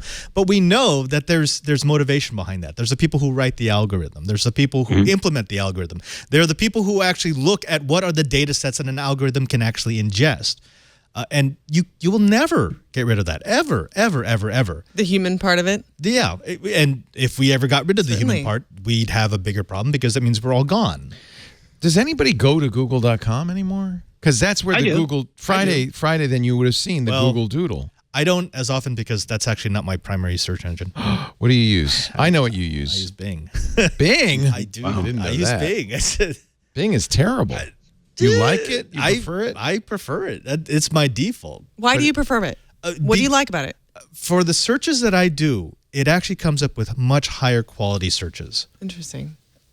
And it's not So all I tech. started using on my Android device. I started using Edge for the browser. I want to like Edge so and so much. that is Yeah, me by too. I default don't. when you search for something in Edge, you get Bing. There's so many things they did right with Right. Edge, but it's just missing that last 5%. What would be a good test of this? For Edge? Well, just Bing. Bing versus Google. Yeah, what should I search for? Something obscure could be one test. I mean, like music or The Dave Matthews Band. okay. No. Boy, that is pain. That is pain. I mean, is there do it. something Do you it. want to And I'm share gonna with us stop you. about I this? just- No, what you should look for is a topic and then see what sites it brings up. That's a better You know, one. that like I look a lot at internet safety because I always want to see whether Connect Safely or safekids.com they're coming up. But those kinds of searches. Well, because give we you were a just sense. talking about the liberal versus conservative media or bias in media, let's choose something that would Kavanaugh. have a lot. Well, Kavanaugh. I'm going to do Devil's Triangle. Oh boy. You do whatever you want. I'm Because doing those Kavanaugh. results will not be shown on the screen. You might Okay. get excommunicated if you Very look at first result on Bing. I guess I should do this on the big computer. How do I use Bing? Oh yeah, I can use Edge Bing.com? on the big. Yeah, right. How does this work? I'll do this on. I think that Edge is using Bing. Let's see. No, it's using Google. Very first, that's very probably how you- first Yeah, that's result a on default here. setting. Fox News. On Edge on the Android phone. On Google, Talking Points Memo, New Yorker, Independent, liberal. On Bing, The Hill, Fox News, ABC News, New York Times, Reuters. So there is a difference. Now, partly Seems that's because I'm logged a little in. more neutral. That's because I'm logged in, Well, right? one of the things I like about the Bing engine is that the filters are really good. So I can drill down, like, only show me news sources or only show me non-news sources. Louis, when I do these tests, I like to use a VPN so it doesn't know where I am, That's and I a like good to use idea. incognito mode so it doesn't know who I am. I don't know if that's the perfect way to get the quote objective report, but it's so go to Indiana through a VPN or something and see what happens. Mike Pence will Let me do. Well, I won't do. I'll do the location, but let me do an incognito window and go to Bing. That'll help, yeah. At least I won't be logged in. By the way, Google and Microsoft, if you could, I would love it if you would put a persistent setting so that when I'm in Italy, it doesn't keep. Oh, I know. I hate Italian. that. Isn't that awful? I know. I hate that. You get everything in Italian. How when many you're in times do I have Italy, to tell you which- that I want English? Right. Doesn't it know that you happen to speak English, even though you might be in Italy? I know it drives me nuts. Well, Google When I was in actually Russia- just announced that in part of their new set of algorithm changes, they are going to have in their news feed, which I think you get if you go to like the Chrome Right, Google right. homepage on your mobile device. Right, they Those, changed for instance, if you are a Spanish speaker in the United States, you're going to start to get results in Spanish and English. Oh. They've never done that before. They say that's coming soon, which is really interesting. I would like that. Yeah. Yeah. So here's Bing. It's got actually, I do kind of like this. It's got a timeline. It's got a little news carousel with Fox, but ABC and others. It's got. I'm not crazy about. Oh, I guess these aren't tweets. Oh yeah, these are tweets. Social This is tweets. perspectives. That's Perspectives. commentary. Yeah. They're actually returning it and telling you it's Wikipedia. commentary. Yeah. Okay. So this is actually, I think that's, maybe I'm going to have to reassess because Google, I don't think does as good a job. Here's the news carousel, top stories. There's a little bit of Wikipedia stuff here. Then Twitter, which honestly, Yeah. I don't think that- Twitter belongs in definitive- that list. That's a Videos. yeah. Guess where those videos, most of them are probably on YouTube. Oh, no, Mashable, CNN, YouTube. You know what? I think Father Robert, at least on this search, Bing does win. I'm Bing telling does you, I know it's an inside joke, but I have, over the last couple of years, I have found it quite good at what I needed to do. I'm going to have to. And I also, love the I'd like Bing to, homepage. I like to 'cause I love spread the around pictures. my internet footprint. I don't want it Right. all to live in Google's house. Right. Smart. That's a good idea. It's part of your fuzzing It's strategy. part of my buzzing. This is the Google Doodle you missed because you use Bing on the Google homepage. The 20 years old. 20 years old, and they start. You can buy a modem beer next year. sounds and the old Google page, which I love. Oh, did you hear that? What happened on Y2K? So it negotiated to 14.4. Did it? You could tell. I heard that. You're the kind of geek that would notice that. It didn't go the boing boing. I missed that sound. You know what? I'm going to do that as a startup sound on my computer. This is going through the years in different languages. Do you remember when they did their IPO? And there were a lot yeah. of analysts who were saying, we just don't know how Google's making money. Oh Lord! Right. Right? That just shows you why you don't listen to analysts. My mother-in-law never forgave me because she asked me if she should invest, and I said, I really don't know. That's what I said. I gave her all the reasons why she should be cautious, and of course, she never forgave me for all the money she would have made. You really don't know, Larry? Larry, you really don't know. I really didn't. You really don't know. I had some inside information, but it didn't help. You really don't know. I didn't have any. Oh, you remember the inside Mayan stock calendar kerfuffle? For Jeff. GIF or GIF. Oh, okay, I get it. Still not been Oh, resolved. the selfie wars. How do you make Angry Birds. Why is avocado toast still a thing? Because it's delicious. Good. summer games begin? Yeah, Delicious. it is. It's delicious. Show me pictures Fuck of 'em What's all to wrong with chips. avocado toast? That's a good debate. I will say that I don't remember who it was, but I saw somebody tweet the other day a very angry picture of a lunch that they bought for a lot of money in Sydney, Australia. I don't remember how much it was, and it wouldn't mean that much to me, but apparently it was a lot. And it was a piece of toast. With Vegemite. No, with a sliced avocado and some cheese next to it, and that was their avocado toast. Oh, no. So it was served to them deconstructed for a lot of money. let They had you to make it assemble yourself. their own avocado toast. Why is avocado? Maybe avocados are expensive in Australia. I don't know. Probably is it. Yeah. Maybe. Google will have an event a week from Tuesday at which they will announce something, Yes. probably a Pixel 3 phone or Pixel 3. two. Yeah. and Almost certainly. according to a number of people, including Kevin Toffel from AboutChromebooks.com, the Nocturne, which is the Google Pixel Slate, it'll be a tablet version of a Chromebook. You see the keyboard, but that's made by Bridge. That's how we found, or how they found out, was Bridge, BRYDGE, which makes aftermarket keyboards, apparently had buried somewhere in its code this render of a Bridge keyboard attached to what? A Google Pixel tablet, perhaps. Okay.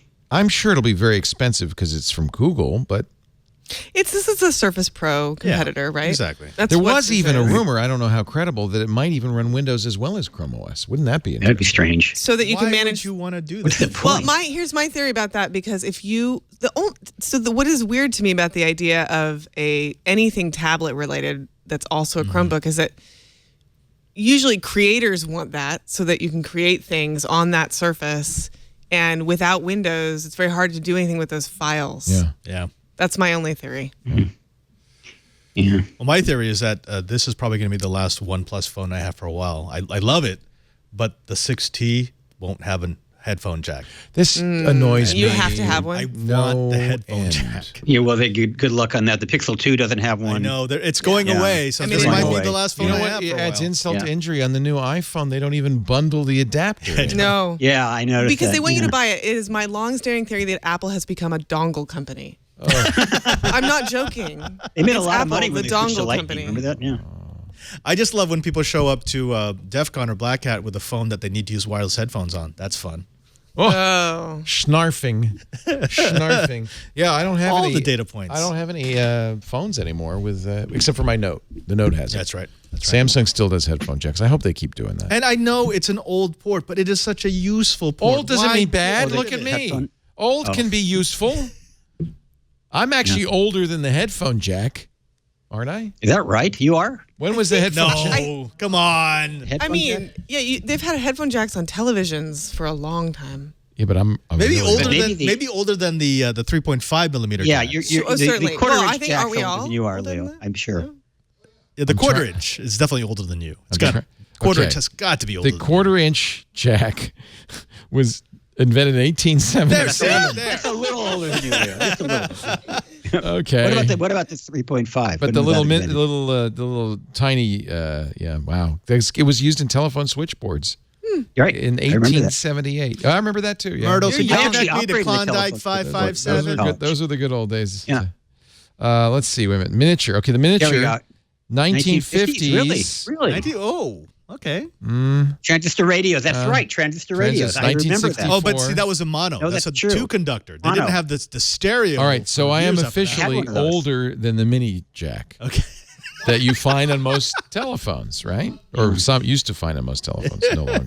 We're all older than the, It the annoys me Sony because- Mini. I think that my Twitter bio is now going to be younger than the mini jack. I am younger than the mini jack. Mine is So we going to can- be Younger than the quarter inch? Silence. Or the quarter inch. I get annoyed by the fact that I always forget to charge my headphones, and the old headphones didn't require power, but wireless ones do. And it's ridiculous. So I wound up listening to my phone through the speakers, which is horrible. You're absolutely forced to buy wireless headphones, and I just don't. And charge them. And they're not that good. No.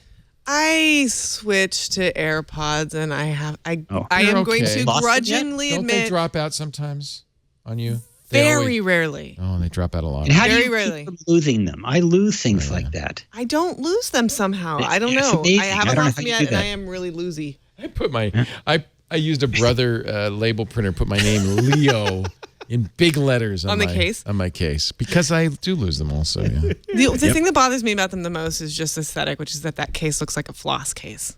Yeah. It kind of does. Yeah. Yeah. I don't know. I just feel like I shouldn't be forced to use any particular technology. Right?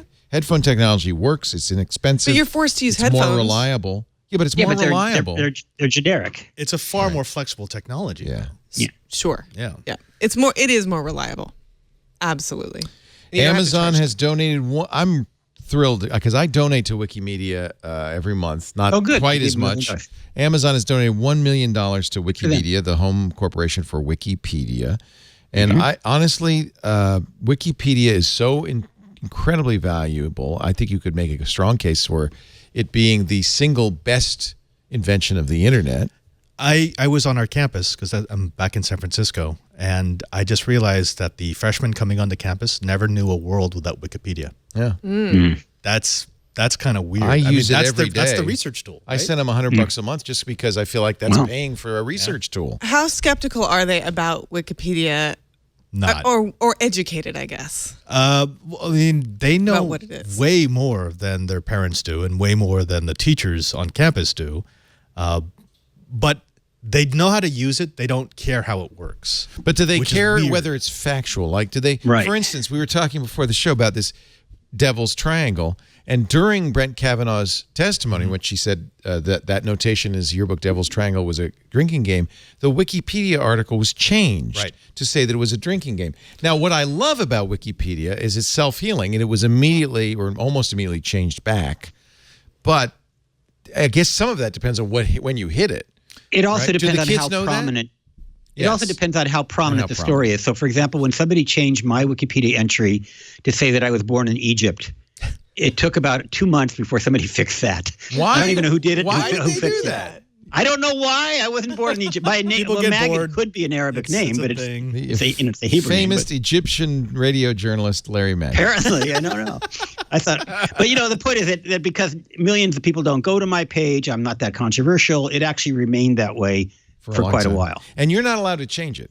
Yeah, I didn't. I was actually clean about that. Good. I stayed in Egypt for a while. That's actually the changing faces of education. It used to be that we had to teach kids how to find information. I know a lot of schools that say you may not use Wikipedia, which Yes, I think is a exactly. mistake. Well, Which I think is a mistake. Our schools say that you can use it as a reference, but it cannot be your starting point. only. That's right. source. And it also can't cannot use be your starting point. primary source. Right. And so this Right. is what my son is in high school, and what he does is uses Wikipedia to find sources. You start. It's That's starting where you point. start. And then he knows to go to the sources and click through. And he also has he may be a special case because his mother is a journalist, but he has a very sophisticated set of his own standards for the kinds of sources he uses. for him. See, that's the advancement impressed. of education technology, though, because it The used to literacy. be we just needed to get them the information. Now we actually have to teach them, okay, you have access to unheard of amounts of information. We're going to show you how to actually choose what is usable and what's not. Well, Right. the most difficult, by worst, I mean most difficult to navigate is YouTube. Okay.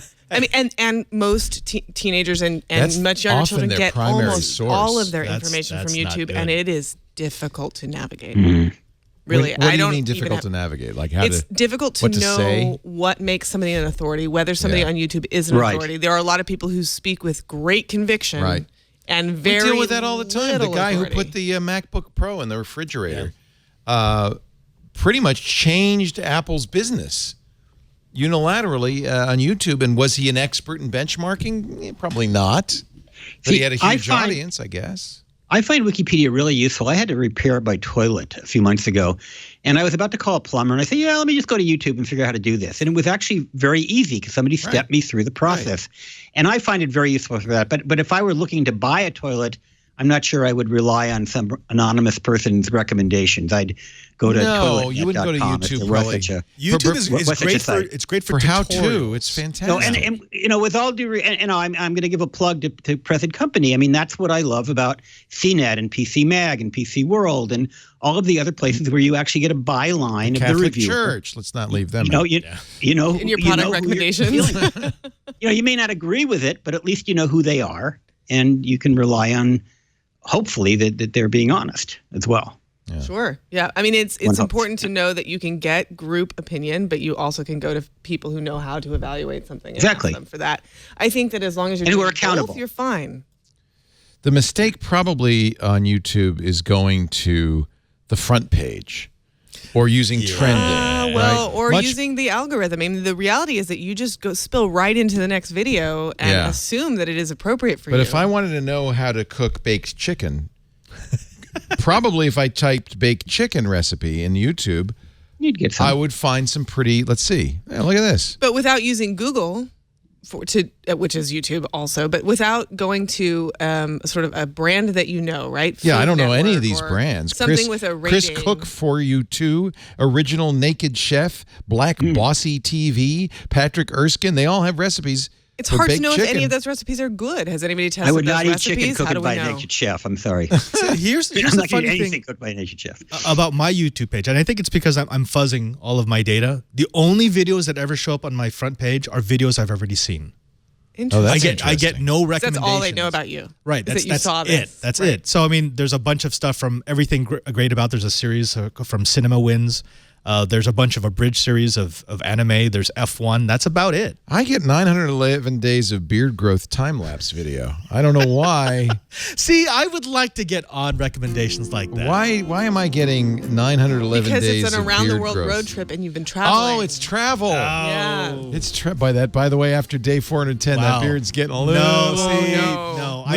unruly. No. Okay, that's a great video. That video, where else are you going to see that but YouTube, That's right? conviction. 900 days of beard growth. Wow. You're not the Kavanaugh. You think it's amazing that his wife is still traveling with him. It's like he could have things in there that we don't even. He's hiding rodents in there, probably. I don't. Okay, so that's why I got that. You're saying I got that because we are on a tangent. So does it know about your Google searches as well, or does it just know about your YouTube Everything habits? Google. Well, okay, so that's an interesting thing. That actually comes to one of the stories that was a big story this week is that Chrome 69 all of a sudden starts signing you in. Starts signing you in. If you sign into any YouTube, Google property, it signs you into Chrome. That's right. Doesn't synchronize. You have to turn that on, but it does sign you into Chrome. And, people got very upset about that. Matthew Green, who's a highly respected cryptographer at Johns Hopkins, said I'm using Firefox. That's unacceptable. Google's response, by the way, was quick, and they said, all right, next version, we're going to give you a chance to opt out. But why were people so upset about that? Because they see Chrome and their Google services as two different things. But they're not. They're not, but people see it and that I think way. This is my browser, those are my services. I think normal users don't. In fact, Google, remember, big deal a couple of years ago, unified all their services, right? The logins used to have a separate YouTube login and a separate Gmail login. They unified it all. They unified the user privacy agreements. That people weren't up in arms around that, but I think that honestly that reflected how people think of Google. And they log in once, they expect it to be logged in. That's how my iPhone works. I have to say, I mean, it bothers me from a privacy standpoint, but I also am I'm so glad they did it. My life is so much better. I'm the same way. Really? It really bothers me, and I will always disconnect that. However, it is one less technical support thing I get from my parents because they're always logged in now. Yeah. Like, oh my gosh. I mean, I spend so much less time dealing with this now. But isn't that how your phone works? Your iPhone works that way. Yeah. You know, it's interesting. Once in a while, my wife will come to my computer and want to get into her Gmail account. And we have to go into incognito mode because if we go to Gmail from my account, I'd otherwise have to log out and log her back in. which is great since I'm usually the only one who uses my computer. But the only thing you have to remember is if you want to do something that's absolutely private, you make sure you log out and go into incognito mode. Just don't assume that anything you type into Google is private if you might be logged in or if you might be synced. I think that's a great recommendation, but I am also skeptical about incognito mode. Incognito Well, mode. we know it doesn't. Yeah. In fact, it doesn't delete cookies. It doesn't hide you from It's Google limited. at all. Really, right? There's that great doesn't log you XKCD to- comic that someone goes into incognito mode and there's someone at the FBI going, "Where did he go?" It's like, no, that's not how it works. No, That's it not doesn't how have works. any impact on anybody who's able to tap into you. Absolutely. A VPN might or might not. That's where I'm skeptical. I wonder if VPNs are really as secure as the VPN companies claim they are. See, I run a VPN through Tor and then I encrypt it on my side. So Oh, you don't take any chances. it also means that I do have 14.4 speeds. It's so amazing because Robert is a priest. There's probably not a whole lot of secret stuff going. Well, maybe I take it back. Actually, be careful here. You of all the people I know have more privacy protections in place, and I think it's more You've got academic some- for you. You've got some great cryptography that I'm only starting to figure out. Really? Some of it's incredible. There's like secret messages and stuff. like stuff you wouldn't think of. When I Actually, meet Jesuits somebody, have a long history. I doubt they have this. when I meet somebody who takes such pains, I'm usually like, you don't have children because you have time to do that. It takes so much time to be private. It does. It Somebody really in does. the Remember chat room is- PGP? People used to do these PGP keys, and I mean, it would just drive me nuts. I do that. I still do. I that. still do I that? have like 2 PGP keys that I think have been used 3 times. Yeah, people Probably. rarely. But because I am publicly promote PGP and recommend it, I get not a lot, but I get email every day from people using PGP. Right. Actually, it's a bit of an upset lately because the new PGP for Macintosh, they're charging you. They said, you can still compile it for free. It's still open source free software, but we're going to charge you $23 a year for support, and you have to log into it. And which is fine. I understand. You gotta.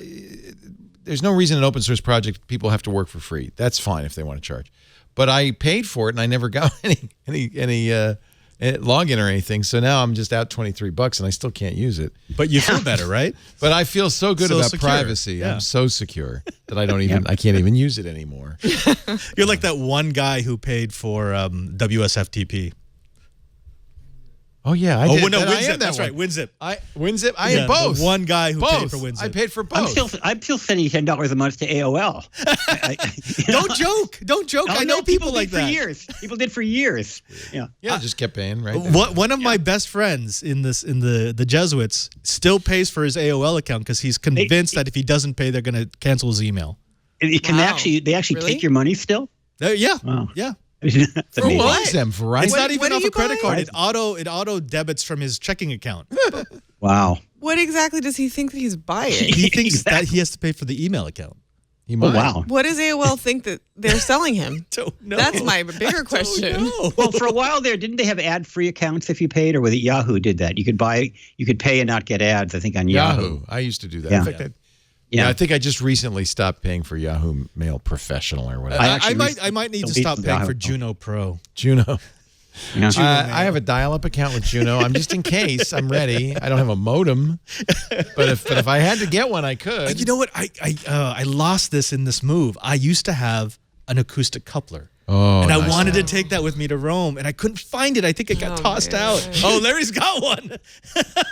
It's like, oh yeah, one of those. Wow. You should, it would be hysterical if you created a dummy office that was completely outfitted All with retro ancient tech, technology. retro tech. Welcome to the Vatican. Larry, my let us son. see it. Here. No, I say this is. You remember what Oh these my were? God, Yes. a Western Electric phone. Dial, an actual dial. I You had love the dials. You're not allowed to own that. You have to rent that from Miss the that phone. Don't company. laugh. I was when I was a kid, my parents were in fear of the AT&T truck. Actually, a specific bell at the time because I used to buy phones on Fear the of black the- market and wire them into my house, which was Oh. actually a felony. That's right. At the time. Yeah, no, I could have been. That went all the Okay. way to Yeah. the Supreme Court. Now That here's was the Carter geek decision. challenge. The Yeah. geek challenge with the rotary phones. Can you dial a number without using the dial? Yes. Just by And I know clicking. exactly. So I had a Oh, phone yeah, when I was a right. kid. Could you do When I was a that? kid, I had a Yeah. phone that didn't. I can do it. Yep. That's all. I That's used to- what it is. I had a phone that didn't have a dial, and I learned how to do that. And it stood me well one day. Oh, God, I'm admitting another felony. Years and years and years ago, I was in SFO airport. And remember they used to have the phones that you could pick up and call a rent-a-car? Right. And you could actually, they didn't have dials, but they had switches. And I could actually make free phone calls. Oh, Like tapping you on. little hacker, you. Yeah, exactly. So that's all that dial did was just send pulses down the line. Right. Disconnect, reconnect. Disconnect, reconnect. You're one of the very few people that know that. I'm impressed. And a young guy at that. Yeah. I'm a lot older than you think. I was actually born before the quarter-inch phono jack. So I actually once used crank phone. I was in a gas station outside of Palm Springs when I was like 15 years old, and they actually had a phone with a crank on it. Wow. So, and now I'm an old crank. So You know what? we have one of those in the Courier. They took there's a secret floor. It's not like I'm telling you, you need to get an office. You need to get all this old stuff in there, an acoustic coupler, a crank phone. It has a printing press that looks like it's from the 1700s. Gutenberg. It's got a crank phone complete with the little comically weird earpiece you have to hold up. No, but this is an original. This is not a remake. That's an original, right? John Jammer B brought me one. Oh, it's nice. an original. All right. Yeah. Okay. I have a lot of antiques. If you want to borrow anything for the Vatican. Well, you did take the steampunk computer. I did. I have your steampunk is that laptop. sitting in honor in the Holy City? It is actually. It did make it over to Rome. Yeah. And in the box it's somewhere. probably going to go into the studio. I think you should put that somewhere. I'm telling you, I can it'd give it be to hysterical to Francis. punk people. They come in, and you've got Francis is using it, Skyping on the steampunk laptop. They have one of those really old typewriters, like rusted, that has the long throw keys, and I want to turn that into a keyboard. Fix that all up. That would be awesome. Let's take a break. When we come back, Estonia is suing, FCC is hanging, and one small step for the web. Tim Berners-Lee is up to something. I hope you can explain it to me because I don't get it at all. It's all coming up as we continue. We had a great week this week on the network. In fact, we've prepared a little video for your enjoyment. Watch. Previously on Twit. We are live from the Microsoft Ignite OCCC Podcast Theater. What's going down in the OCCC? Windows Weekly. We get to touch the Surface Hub too. Did they show you the things that it did in the video? Remember that? Yeah, all right, yeah. So we saw and got to perform the rotation. It's neat, right? It was. I could almost picture people just rotating the screen arbitrarily just to watch it. Know-how. So then we've got the Nintendo Switch. I think this is really cool. You don't have to just play on your own region. On your Nintendo Switch, you need to have set up a Nintendo account that has like Japan as one example as the default region. And boom, I am in the Japanese version of the NES. The Japanese eShop gives you options for other games, that's awesome. Free demos of games that aren't necessarily out here. Mac Break Weekly. Which watch face are you using, Renee? I'm using the Infograph. infograph because it's new. It's just so big. You need the big screen. You really do. I mean, I don't know how much bigger the screen is, but it's enough. It's a little bit bigger. But the important thing is they're band compatible, Leo. I don't have to fall into a fetal position and just cry. We were all at least 20% expecting to hear the words watch band dongle. Oh, God. Oh, introduced. Twit. Technology isn't always pretty, but we are. Apple missed a bet there. They could have had a watch band dongle. An extra dongle. Oh, That would man. have been awesome. What an opportunity lost. Dongle opportunity lost. Our show today brought to you by Rocket Mortgage. Quicken Loans, the best lender, biggest lender in the country. #1 in customer satisfaction 8 years in a row. Focuses on the customer experience. When you get a home loan, and they know it's a challenge, right? It's a big deal. You're buying the most expensive thing you'll ever buy. You're writing the biggest check you'll ever buy, and there's a lot of anxiety associated with it. And they want to make it easy. They've created Rocket Mortgage just so you don't have to go to the bank, get all dressed up, pretend you have the money. See, the bank only lends money to people who don't need money. And so that's not going to work. So, no, instead, you go to Rocket Mortgage. You answer a few simple questions. You can do it on your phone. It's quick. It's easy. And you can get a loan in minutes. So that's a great start. But because of rising interest rates, it's not all. There's still some anxiety because even after you get that loan, there's some pressure. There's some uncertainty. Are the interest rates going to go up? Do I have to buy a house quickly so that I don't have to pay tens of thousands of dollars more because of the interest rates going up. So that's why Rocket Mortgage and Quicken Loans created the power buying process. Step 1 still there, the pre-qualified approval, a few simple questions. No need to get paperwork, no need to call the bank and get your old check statements or previous employers for stubs. They'll do it all for you. And within a few minutes, you get pre-qualified approval. Then, step 2, within 24 hours, they'll verify your income, your assets, and your credit. Again, no effort on your part. They've got trusted relationships with all the financial institutions. Once you give them permission, they can get all that information. And then they give you this thing they call verified approval. Basically, you're now a cash buyer. When you go to a house and you say to the seller, I want to buy this house, you show them the letter or even the screen on Rocket Mortgage, and it says they're verified. They're good for it. They're good for the money. That puts you right at the front of the line. But here's where step 3 makes such a difference. Once you're verified, you qualify for their all-new exclusive Rate Shield approval. They lock up your rate for up to 90 days while you shop. You have 3 months where no risk of the rates going up. If they go down, and that's great.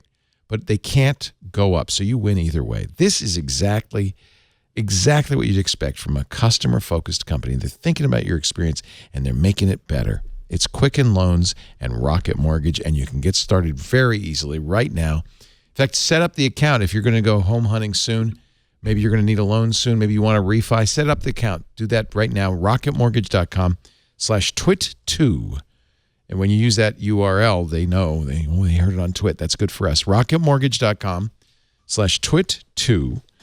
Rate Shield approval is only valid in certain 30-year purchase transactions. Additional conditions or exclusions may apply.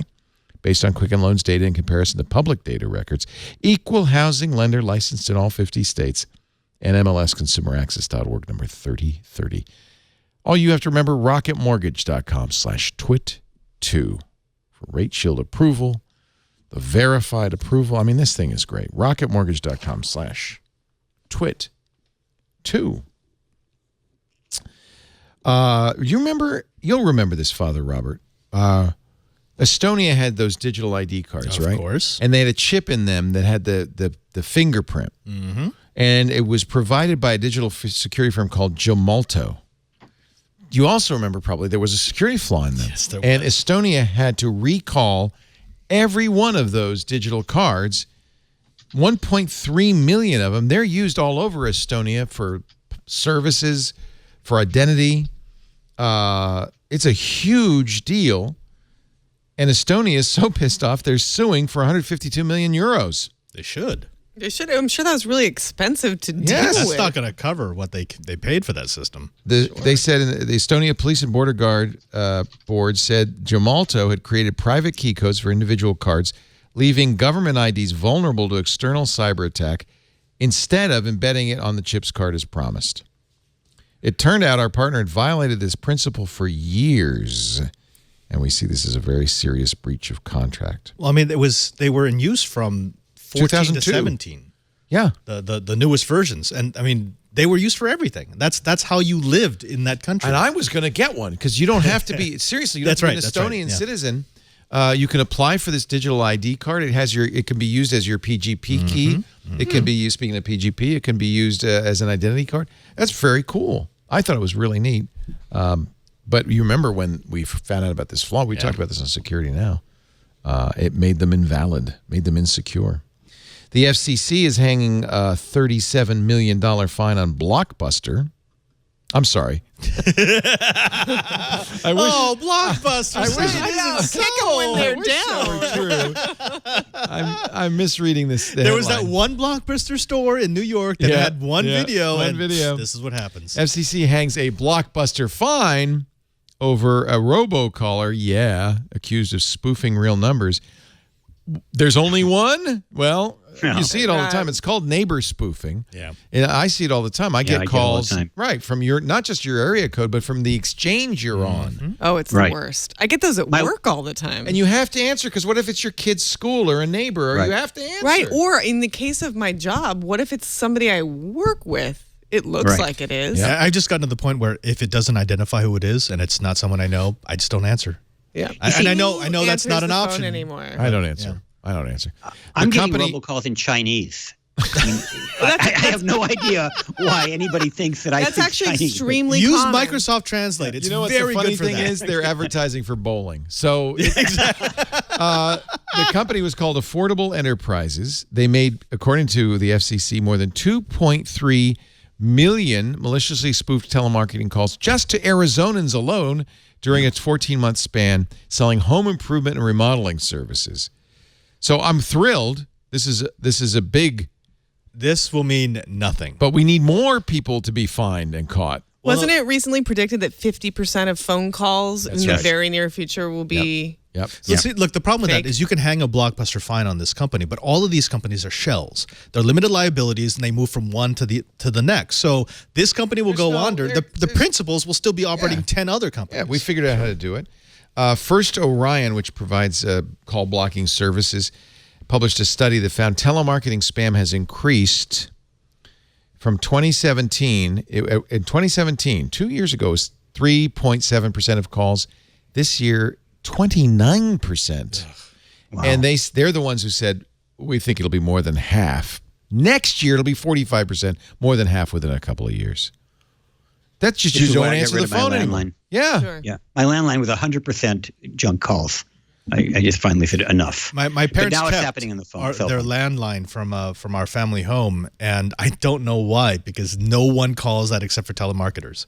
Yes. Right, exactly. Nobody. There is the idea that a landline might work better in an emergency. Which is The not true idea. anymore. Which is not true, because where they live, all of the landlines, even though it looks like a landline, They've it's been VoIP. cut. They're all VoIP now. It's all VoIP the at the copper's curb. gone. Yeah. Yeah.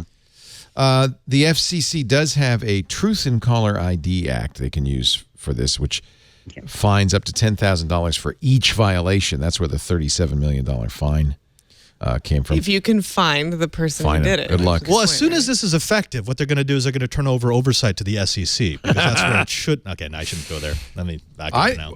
It's hopeless. It's terrible. I don't know what you do. There is a brisk business in companies that block this kind of stuff, right? Right. Anyone who needs to send me something important knows that they should text me. I think that's or what the DM me. upshot of this is. And frankly, Yeah. if I were the phone companies, I'd get a little anxious because it really means nobody's going to answer calls Well, anymore. here's what you do. It's the You end don't. of telephones. You get all your calls on your cell phone. You let your visual voicemail kick in, and that's when, if it can't transcribe, usually I just delete it. Yep. So use this transcription. Basically, screen if you don't leave me a message, that's the only way you can reach me by phone is leave me a message See, or be a I don't know. family member I whose get number calls I a lot recognize. from me, like TV stations will call me to want my opinion on a big It's very story. hard for people who need to answer the phone. Right. And I don't, they're often, it's just the individual calling from their cell phone. So, I know what CBS's exchange is, but I don't know what a particular reporter's cell phone number is going to look like. So I do answer because there is actually the possibility it might be somebody I want to talk to. You know what's frustrating to me? My doctor, Kaiser Permanente, all of the call numbers are blocked. I understand why. Right. But I don't answer blocked calls. Right. That's a good example. Yeah. So I don't hear from my doctor. Yeah. Right. Maybe my watch told my doctor I'm dying. The doctor's calling and I'm not answering. Maybe. I did Could turn be. that feature on, though, that says... Oh, so Larry, you do answer your phone. How many of those calls end up being spam? Maybe 20%. That's actually what not I'm bad. What I'm thinking of doing is I have Google Voice, and I can have Google Voice screen my calls. And if it gets to be worse, I'll do that. So they'll have to go through a kind of a pre-screen before they reach me. They have to say their name. Yeah. Yeah, they have to say their name, which I think will get rid of most of them. Yeah. At that point. There's got to be a solution to this. It's crazy. But on my landline, it was 100%. Literally 100. It was like almost never was there a legitimate call coming on the landline. And that was a number that we had for 20 years. At this point, the only time I've ever answered phone calls is if I'm using my phone when someone calls, because this thing is always on silent. Right. I'm I always in called you the other studio day somewhere. to tell you I wanted to contribute $20 million. I have an African prince You didn't on the pick up the line. phone, so I called the rabbi and gave it to the temple instead. Yeah. What could possibly go wrong? Snapchat is offering to register voters through their app. Oh, I feel so mixed about this. Well, it's over anyway because the deadline passed, right? This was earlier this week. It was voter registration day, the last day you could register to vote. So if you have the glasses, can you vote twice? Is that how that Yeah, works? no, you put a digital disguise on. They'll never So know it's you. problematic, but on the other hand, like That's how you reach that's people, how you reach people. under 25. Yeah. No, it's Instagram, did Instagram. it too. Yeah. But really, on Snapchat? Is that how you reach them? Yes. And Instagram. They launched a filter And to YouTube. promote National Voter Registration Day. I don't yet have numbers But the problem is less than 20% of 18 to 25-year-olds voted in the last midterms. 20%. That's the problem. Yeah. We need to get that number up. We need to make it cool. We need to make it hip. Bernie would be president if they all voted. Maybe we don't want to make it that cool.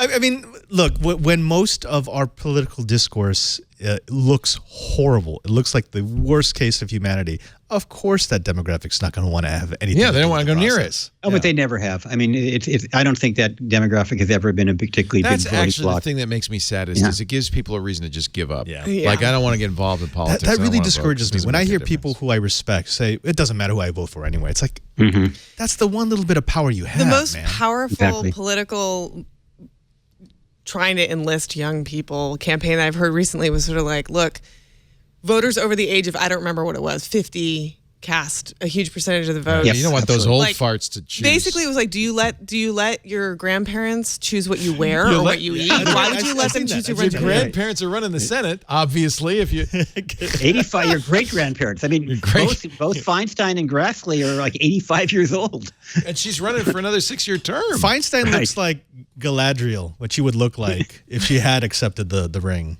I'm just saying. It's a Hobbit reference, kids.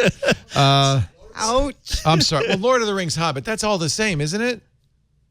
Yeah, it's the same. It's continuity. It's Middle Earth. Yeah, that's a Middle Earth reference. Steve Ballmer, remember him? Oh, yeah. Yeah, he's a basketball owner. But he has something else he's doing. He has a nonprofit called USA Facts, and they've launched a new voter center for the midterms. So I presume it's nonpartisan, but unfortunately, it only works on Windows phones. The idea is... It does look very Windowsy. It does, doesn't it? Look at it. It looks like tiles. Look at that. Let me enter my zip code and see who my candidates are. And then you could see... so these are the people running, and you could see how they stand on the issues from their public statements. So that's kind of cool. It's not a great UI, though. It's a terrible UI. But... If only this guy had some sort of Windows background Mobile comes back. I know, right? It's kind of funny because this is exactly what 18 to 25-year-olds do not want to see.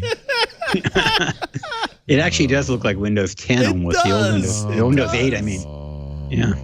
Yeah, no. Is there like the politician store somewhere there? Download your favorite. Can you donate money to them or you can take action? What can you do? What can action? First of all, you have to scroll down to take action. Okay, scroll down, take action. Okay, but let me start by, I applaud the fact that he's put some resources into this. That's great, but that is a horrible interface. Become a voter with Countable and Turbo Vote. This doesn't sound right either. This looks like a scam site. Countable? It's like, I don't want to give my information. Get started. Oh. The name, so you just enter your name. By the way, it's an iframe. Oh, Lord. My goodness. What, register you to vote automatically? You can't register online, can you, with this? It's awesome that he got a bunch of high schoolers to put together his website. Oh, look. Some guy named Steve registered to vote. It would be a better website. It would be a better website. Here's his video. Hi, I'm Steve Ballmer, founder of USA Facts. As voters, it is voters. I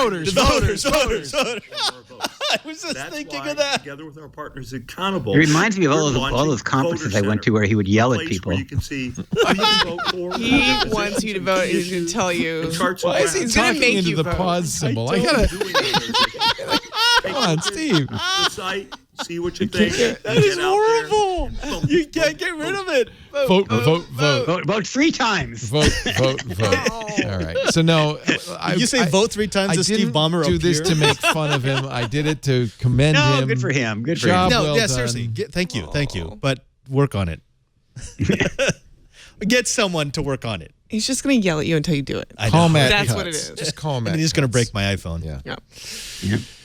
Eric Schmidt. We talked about this last week, didn't we? Maybe not. Eric Schmidt says there's going to be 2 internets by the next 10 to 15 years. The Chinese internet and the other one. We've actually been predicting this on Twiat for years. Have you? The fragmentation of the internet. I mean, it's not theoretical. It's real. It's actually happening. You're seeing it every time a country says, you know what, we don't want our citizens to be able to access that information. And not necessarily because we think, we don't want them to know the real world. It's this does not fit with our culture. And the more you start to see that, the more it makes sense that China's going to say, look, we've got enough internet companies. We don't need yours.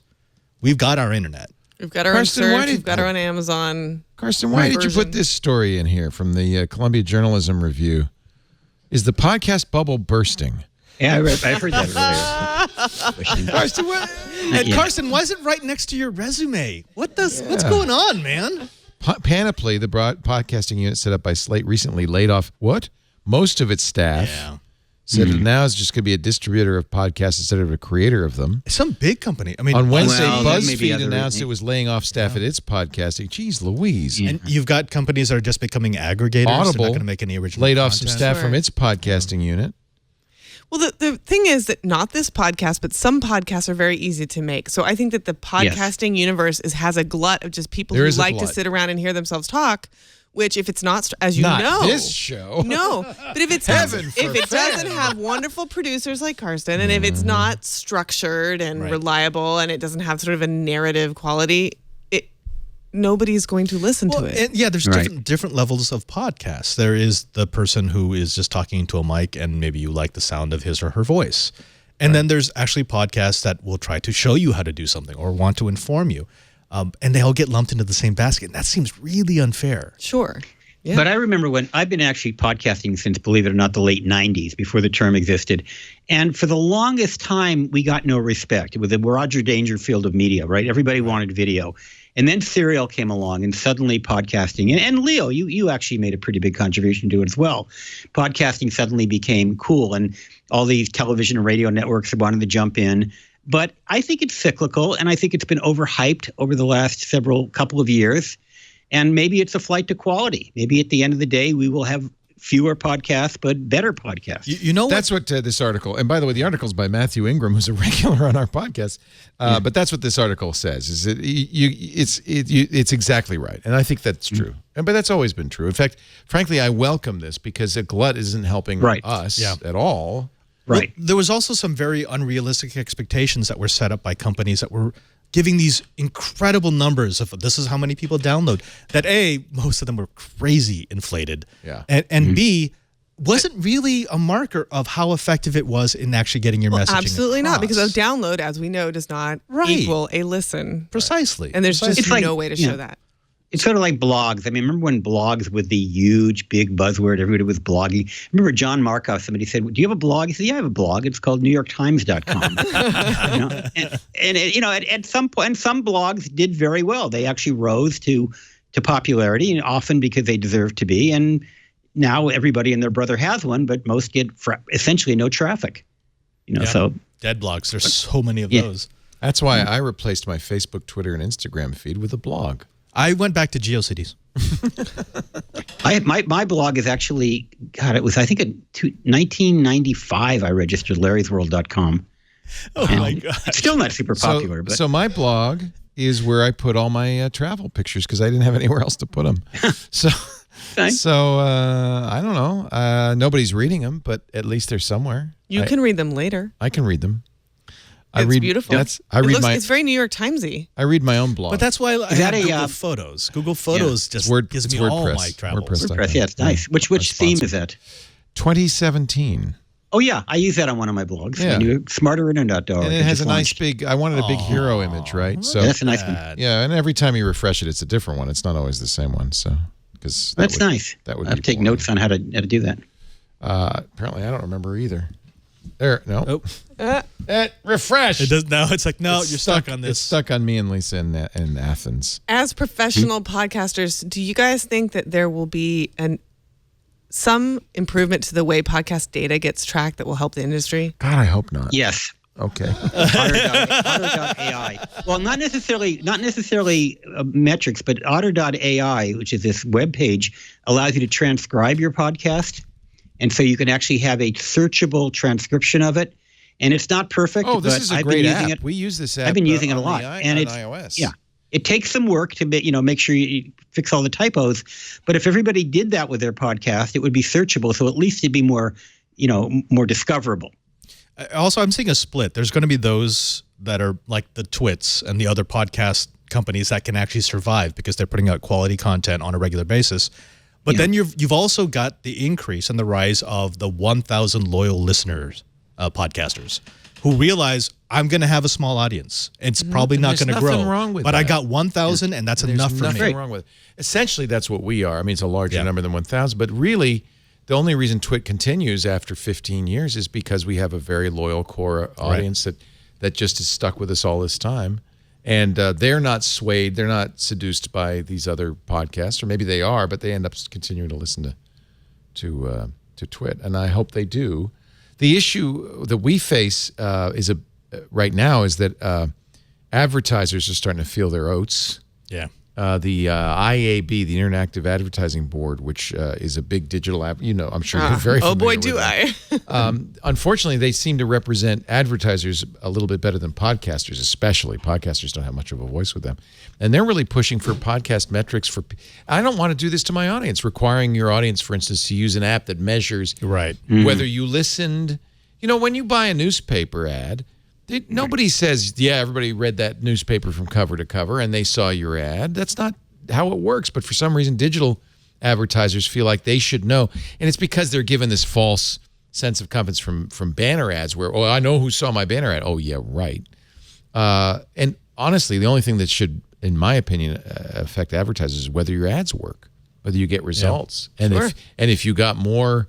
You made more money than you spent on the advertising, then that was a success, right? Is that the reason why you and a lot of people give out a special code or a special URL when you do in media in general, that's always kind of how media evolves. When you first, for instance, when Tech TV first started, they call that direct response advertising. We've never done what's called CPA, cost per acquisition ads, where you get $50 for everybody who signs up. We've always refused to do that because I consider that devaluing. So we do traditional impression-based cost per 1,000 impressions advertising. I'm sorry, what was your question? Well, giving out codes like the codes thing. So the code doesn't. I'm sorry, I completely spaced. The code doesn't. Like if you use the code, we don't make more money. But advertisers use that to figure out. Are my ads working? And it's a kind of a problem for us because, advertisers will use a variety of codes, but almost all our users just use Twit. So advertisers, every once in a while, an advertiser will say, well, I didn't get any response from that show, only got response from Twit. You weren't on that show. Yep. Or, things like that happen all the time. So I'm not a big fan of advertisers, and I know they want this, but I'm not a big fan of them getting real granular about the metrics. And I really don't like the idea of them demanding. And Apple started to do this, by the way. Apple, if you listen in Apple's apps, they're counting you.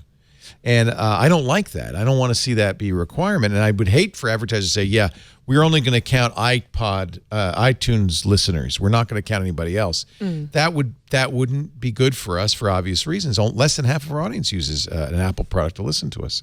So this demand from advertisers, I think, I understand why, but I think it's misguided. It's going to hurt advertisers. And really the only thing that I tell advertisers is, does this ad work for you? Did you get results? And we produce phenomenal results for all of our advertisers. That should be good enough for them, right? If you ask me. But see, that's so I hate to see this push towards metrics because we give you metrics. We know how many people downloaded it. Sure.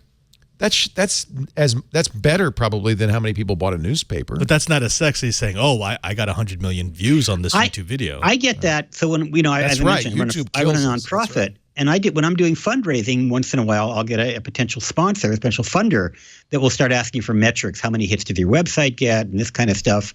And we can produce that if they want to. We have to go in and look for it, but it never occurred to me that you value a nonprofit based on how many hits their website gets. It's worse than that. I hope this is changing. Used to be, until recently in Hollywood, the amount of money you'd get to make a movie would depend on your Twitter following. So, so if you're Casey Affleck and you have 500,000 people on Twitter and you're Ben Affleck and you've got 5 million, he's going to get 10 times more. And then you end up being Batman, and that's not good for anybody. And a Batman who kills people, so that whatever. Half of those followers are Russian bots. They're not real people. They're just bots. So this is the problem with this obsession, and I understand it because you want to get efficiency, but this obsession with metrics, it's you probably when you were a teacher, you would tell kids when you use a slide rule to do mathematics, you know that you only have a certain amount of accuracy, right? You can't say, 3. I saw one of those once. Yeah, I have one in my office. I always want to visit. But you can't say 1 divided by 3 is 0.33333333. A calculator will say that, but you can't be that accurate in the real world. Unfortunately, everything now is calculators. It's all computers. It's all high metrics digital. And it gives people this false sense of information, and they want this information. And I'm afraid they're getting the information, but it's not useful. Isn't that one of the promises that we're making, though? We're saying, look, the reason why you should go with us over traditional advertising is because with them, it's shotgun. You're paying for time. With us, you're actually paying for engagement. So that's what I think. But then they want to see if there's actually engagement. That's fine. And that's why, so to get back to this history of direct marketing ads, when you're a new medium, for instance, when Tech TV started, almost all of your ads are direct. They're 800 numbers or they're using offer code because they want metrics. Not necessarily because it's cost per acquisition, but just they want metrics. As a medium matures and becomes network television, you start to see very few of those. You don't see direct response ads on network television because advertisers at some point say, well, hey, I'm going to buy the NFL. It's going to work, right? A Super Bowl is going to work. Well, and it's often about advertising agencies impressing their clients. Right. Yeah. So they want to be in front of the biggest that's events. the funny thing. I mean, remember the DraftKings ads where they'd have a different offer code every time they ran that ad? As if. What always cracked me up is when you're watching like a Super Bowl and there'll be an ad for, years ago, an IBM mainframe. I'm thinking, how many people watching the Super Bowl are actually going to go out and buy a mainframe? It's totally about prestige. I know, it has nothing to do with. We had an advertiser, I don't want to name any names, that spent a lot of money with us for many years and then said, no, we're going to spend that money on the Super Bowl. And it's, literally over $1 million on one ad. And all I could say was, jaw dropping. And that was it. That was that advertiser left. And they wasn't GoDaddy by any chance, was it? No, it wasn't. No, but my favorite was Pets.com. That basically bankrupted them. That was it. Yeah. Oh, yeah. I know the amount of money it costs is incredible. Yeah. So everybody knows in business, you got to advertise. The challenge is, how do you know that my money's working? What's your ROI? Yeah. And it would be bad for podcasting, I think, ultimately, if it got very metrics focused, because that's not what podcasting's doing. I remember the day when I used to write a print column for the LA Times when nobody, including me and my editors, had any clue as to how many people were reading my column.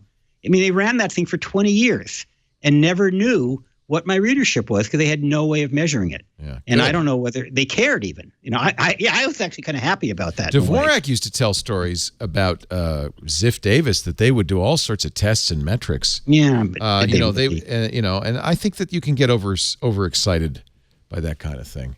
By the way, and a sad note, John is, after many years at PC Magazine, is no longer writing his... Really? Yeah, wow. his Dvorak That's a big change. Yeah. That's a big deal. He says it's because he's a Trump fan and the lady who hired him isn't. I don't feel that's accurate. That's just the industry's changing. Yeah, I'm hearing that a lot from my writers friends. Well, there was a time when he was a household word among tech people. Yeah.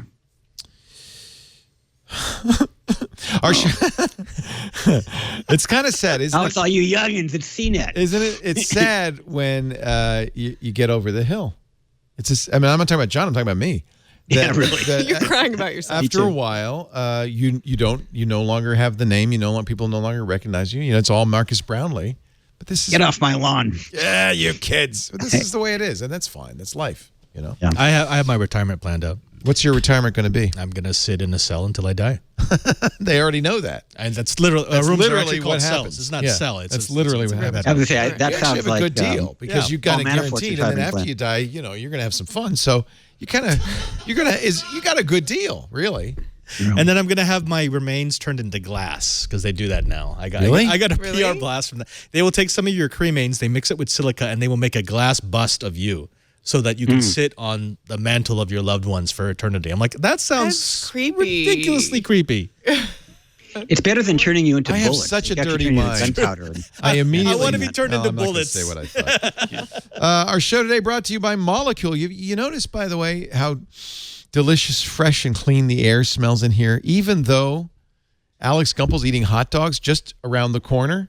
That's because of our Molecule air freshener. It takes all of the pollutants, and by the way, most air purifiers, like the HEPA filters, all they do is they collect the the pollutants in the filter. In fact, a lot of times they don't collect all of them. They can only collect, larger molecules. The smaller things like bacteria, mold, volatile organic compounds, VOCs from paint, and formaldehyde from carpet, that just goes right through those HEPA filters. The molecule doesn't trap them; it destroys them. I love. It's the Apple of air purifiers. It uses something called photoelectrochemical oxidation, PECO. It has this kind of a catalytic converter kind of for these molecules. It has a metal. You have to go to the website and look at it. It has a metal plate in there that attracts the molecules, and then it has a UV light in there that burns them up, destroys them. They're gone. It makes it gets pollutants 1,000 times smaller than those a HEPA filter can catch. And it makes it easier to cope with asthma and allergies. I know Lisa, used to wake up with a headache every morning. That's why we got the molecule in the bedroom. And I know it works because as soon as we leave, go on vacation, she's getting the headache again from allergies. The molecule captures them. Lisa hasn't had a headache since we got the molecule. We liked it so much we got one for our son. We got one for the studio. Molecules technology was funded by the EPA. It's been tested not only by people like me, but verified by third parties. University labs like the University of South Florida's Center for Biological Defense, the University of Minnesota's Particle Calibration Laboratory. It looks beautiful. It's so cool because it automatically will send off for new filters and the new whatever that metal thing is. It'll send off for those automatically. It's got a filter subscription service, so the filters arrive when you need them. You can connect the molecule to your Wi-Fi or your Bluetooth, control it from your phone. You don't need to. It has a button on the top of it, but if you want to, I love it. We love our molecule. That's why we bought 2 more. They sell out fast, so right now go to Molecule, MOLEKULE.com, molecule with a K.com. They reinvented the air purifier. You'll get $75 off your first order if you use our promo code TWIT75. TWIT75 will get you $75 off. Easy to remember, right? MOLEKULE, molecule.com. I like to think that it destroys those pollutants with lasers. It's kind of like that. So it has a light, and at night we turn it off because we don't want to see it. And it comes on at 6 in the morning when the sun comes up. And I feel like it's like a bug zapper. I know I'm not hearing it. Does it have a Pac-Man game that's associated with it? It should. I feel like it's like the light comes on, and I just could you see this, the molecule. Do you smell ozone? You smell a little ozone. That's what it is. You smell a little something coming off of it. It's all that stuff being burned up. It's amazing. Wow. Can you control it by Alexa and by Google Home? No. It's either on. I mean, there's silent. We run it in silent in the studio. There's auto and there's boost, which if you've got a big room or you have, somebody's just smoked a cigar, you can turn the boost on and it really cleans it out. It's amazing. So you're going to have to explain this to me because I don't understand it all. I read this today. Tim Berners-Lee, the creator of the World Wide Web. He's a particle physicist. He was working at CERN. He currently is director of the World Wide Web Consortium, is taking a leave of absence to create something. Something. I don't get it. It's so there's this open source project called Solid. He says to restore the power and agencies of individuals on the web. I mean, basically, his opening salvo is right on. I've always believed the web is for everyone. That's why I and others fight fiercely to protect it. The changes we've managed to bring have created a better and more connected world. But for all the good we've achieved, the web has evolved into an engine of inequity and division, swayed by powerful forces who use it for their own agendas. Boy, in a nutshell, that's what we've been talking about all day. This is the decentralization of data that's being used. That's what he wants to do. So Solid's an open source project, and he's creating a company that uses Solid called Inrupt, INRUPT. I don't know, but I wonder if this is the long talked about idea that you are actually the owner of your data in the sense that you personally profit from it. So you can sell your data where you want to. So the current model is you give your data to a company like Facebook, like Google. And they're a broker.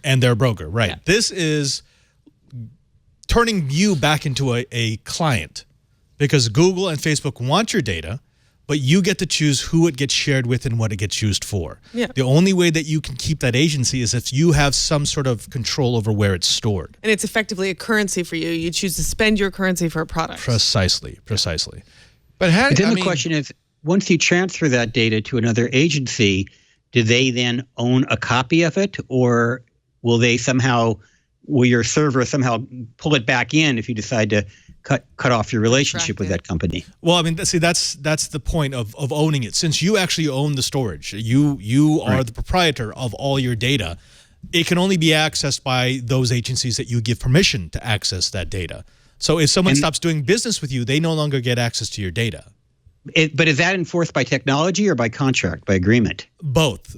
So the idea is it's kind of like de-cloudifying what we know of as web services. So had you heard about Solid before? I've heard a little bit about it, but it was always this pie in the sky. It's like, yeah, that would be a great idea, but are you really going to ask millions of people to set up their own web servers? I created and interrupt what they call a pod, a Solid pod, which is my data store, I guess.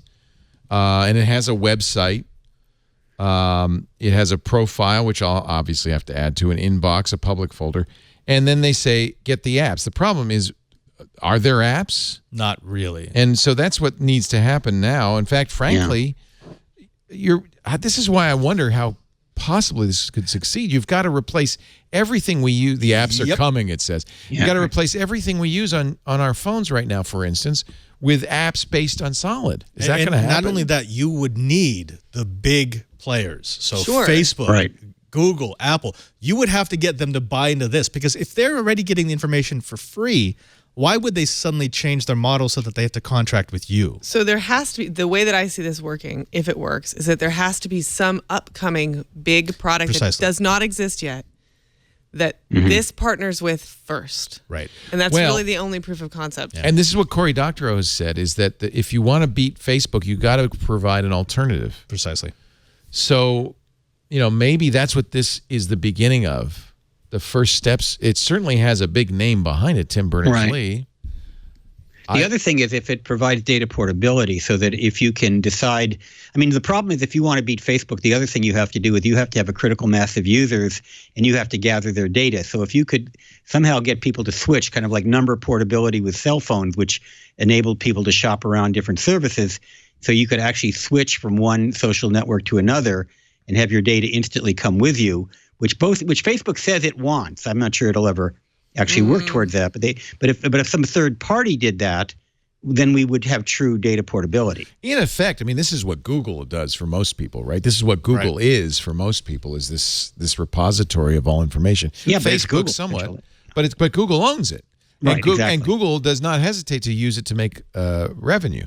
So this is Google like that, but without not Google. hiding that fact either. No, they're wide up. They're saying, look, we're going to give you. Yeah, we give you these services. In exchange, you let us sell your data. Yep. So you remember, Leo, paying money for MCI mail? You used to pay like 40 cents every time you'd send an email. Yeah. So think of what Gmail is actually worth. What would it cost to actually pay for Gmail? It would be many dollars a year. Right. Oh, sure. At least $100 a year. I would pay a lot. Yeah. Well, I mentioned this only because I wasn't completely clear about what it was. Thank you for explaining it. And because I think people should know about it so that they could, set up a Solid pod. It's better than Tide Pods. And maybe if there's some, what you need, of course, and this is the really hard thing. Maybe we about can all get this the stuff. Twit Army to do the Solid Pod Challenge. Only on YouTube.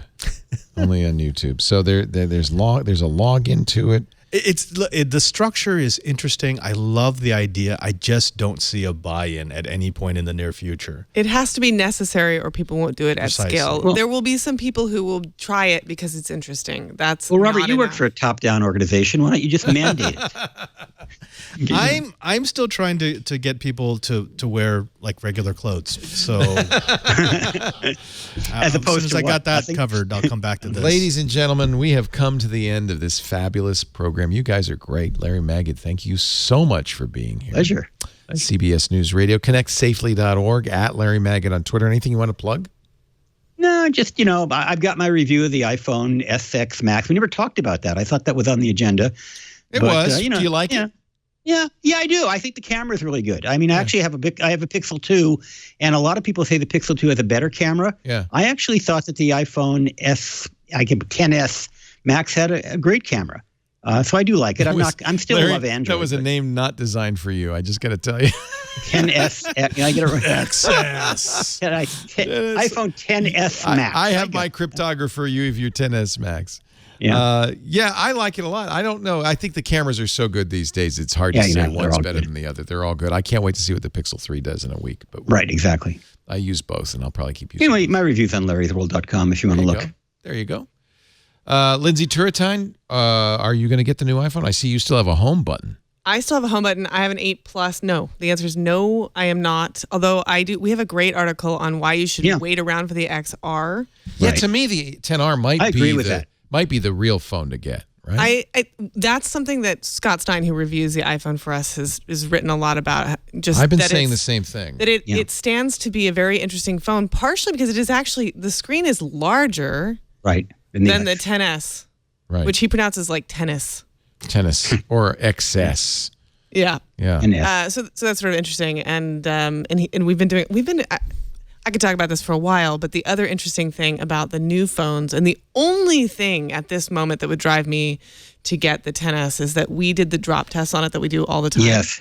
And it would not break. You can't break it. No, we couldn't break it. We seriously, and we tried hard. We've broken it every time in the past. We could not break it. And I looked at that exact phone after she did that test. I held it in my hand. It was barely scratched. That's pretty impressive. And that, if I could have any phone without a case, it would cause me to buy that phone. I tried doing drop tests on iPhones, but then they kicked me out of the Apple Store. You'll find Lindsey and her fine work at cnet.com. She's editor-in-chief. She's a big shot there. Thank you, Lindsey. It's great to have you. It's great to be here. Thanks. Always fun. And Father Robert Ballecer, who was in town for a couple of conferences. We didn't even get to talk about the Oculus conference. There was a lot to talk about this week, but we did it on the new Screensavers. You can watch that. He was my co-host. Save your money for the Project Santa Cruz, which is called the Oculus Quest. That's going to be huge. Yeah, but that's not till next year. That's probably April. Would be my guess. Okay. Yeah. We thank you all for being here. We do This Week in Tech every Sunday evening around 3 p.m. Pacific, 6 p.m. Eastern, 2200 UTC. If you want to watch live, you can at twit.tv live. If you're going to be in Northern California, come by and say hi. We had a great studio audience. Thank you. At least one long-suffering spouse. But, that almost always is the case. Just email tickets at twit.tv. There's no charge. We'll put a chair out for you. If you can't watch or visit us live, you can always get on-demand versions of all the shows we do. Our website is twit.tv. And, the other way to do it is subscribe. And I don't care if you use Apple's Podcast or Stitcher or Slack or Overcast or Undercast or Pocket Casts or In My Pants Cast. Just get it, subscribe it, and that way you'll get it every week the minute it's available, and you'll never miss an episode. You'll have it in time for your Monday morning commute. Thanks for listening. Thanks for watching, and we'll see you next time. Another Twit is in the can. Bye-bye. This is amazing. Doing the twit. All right.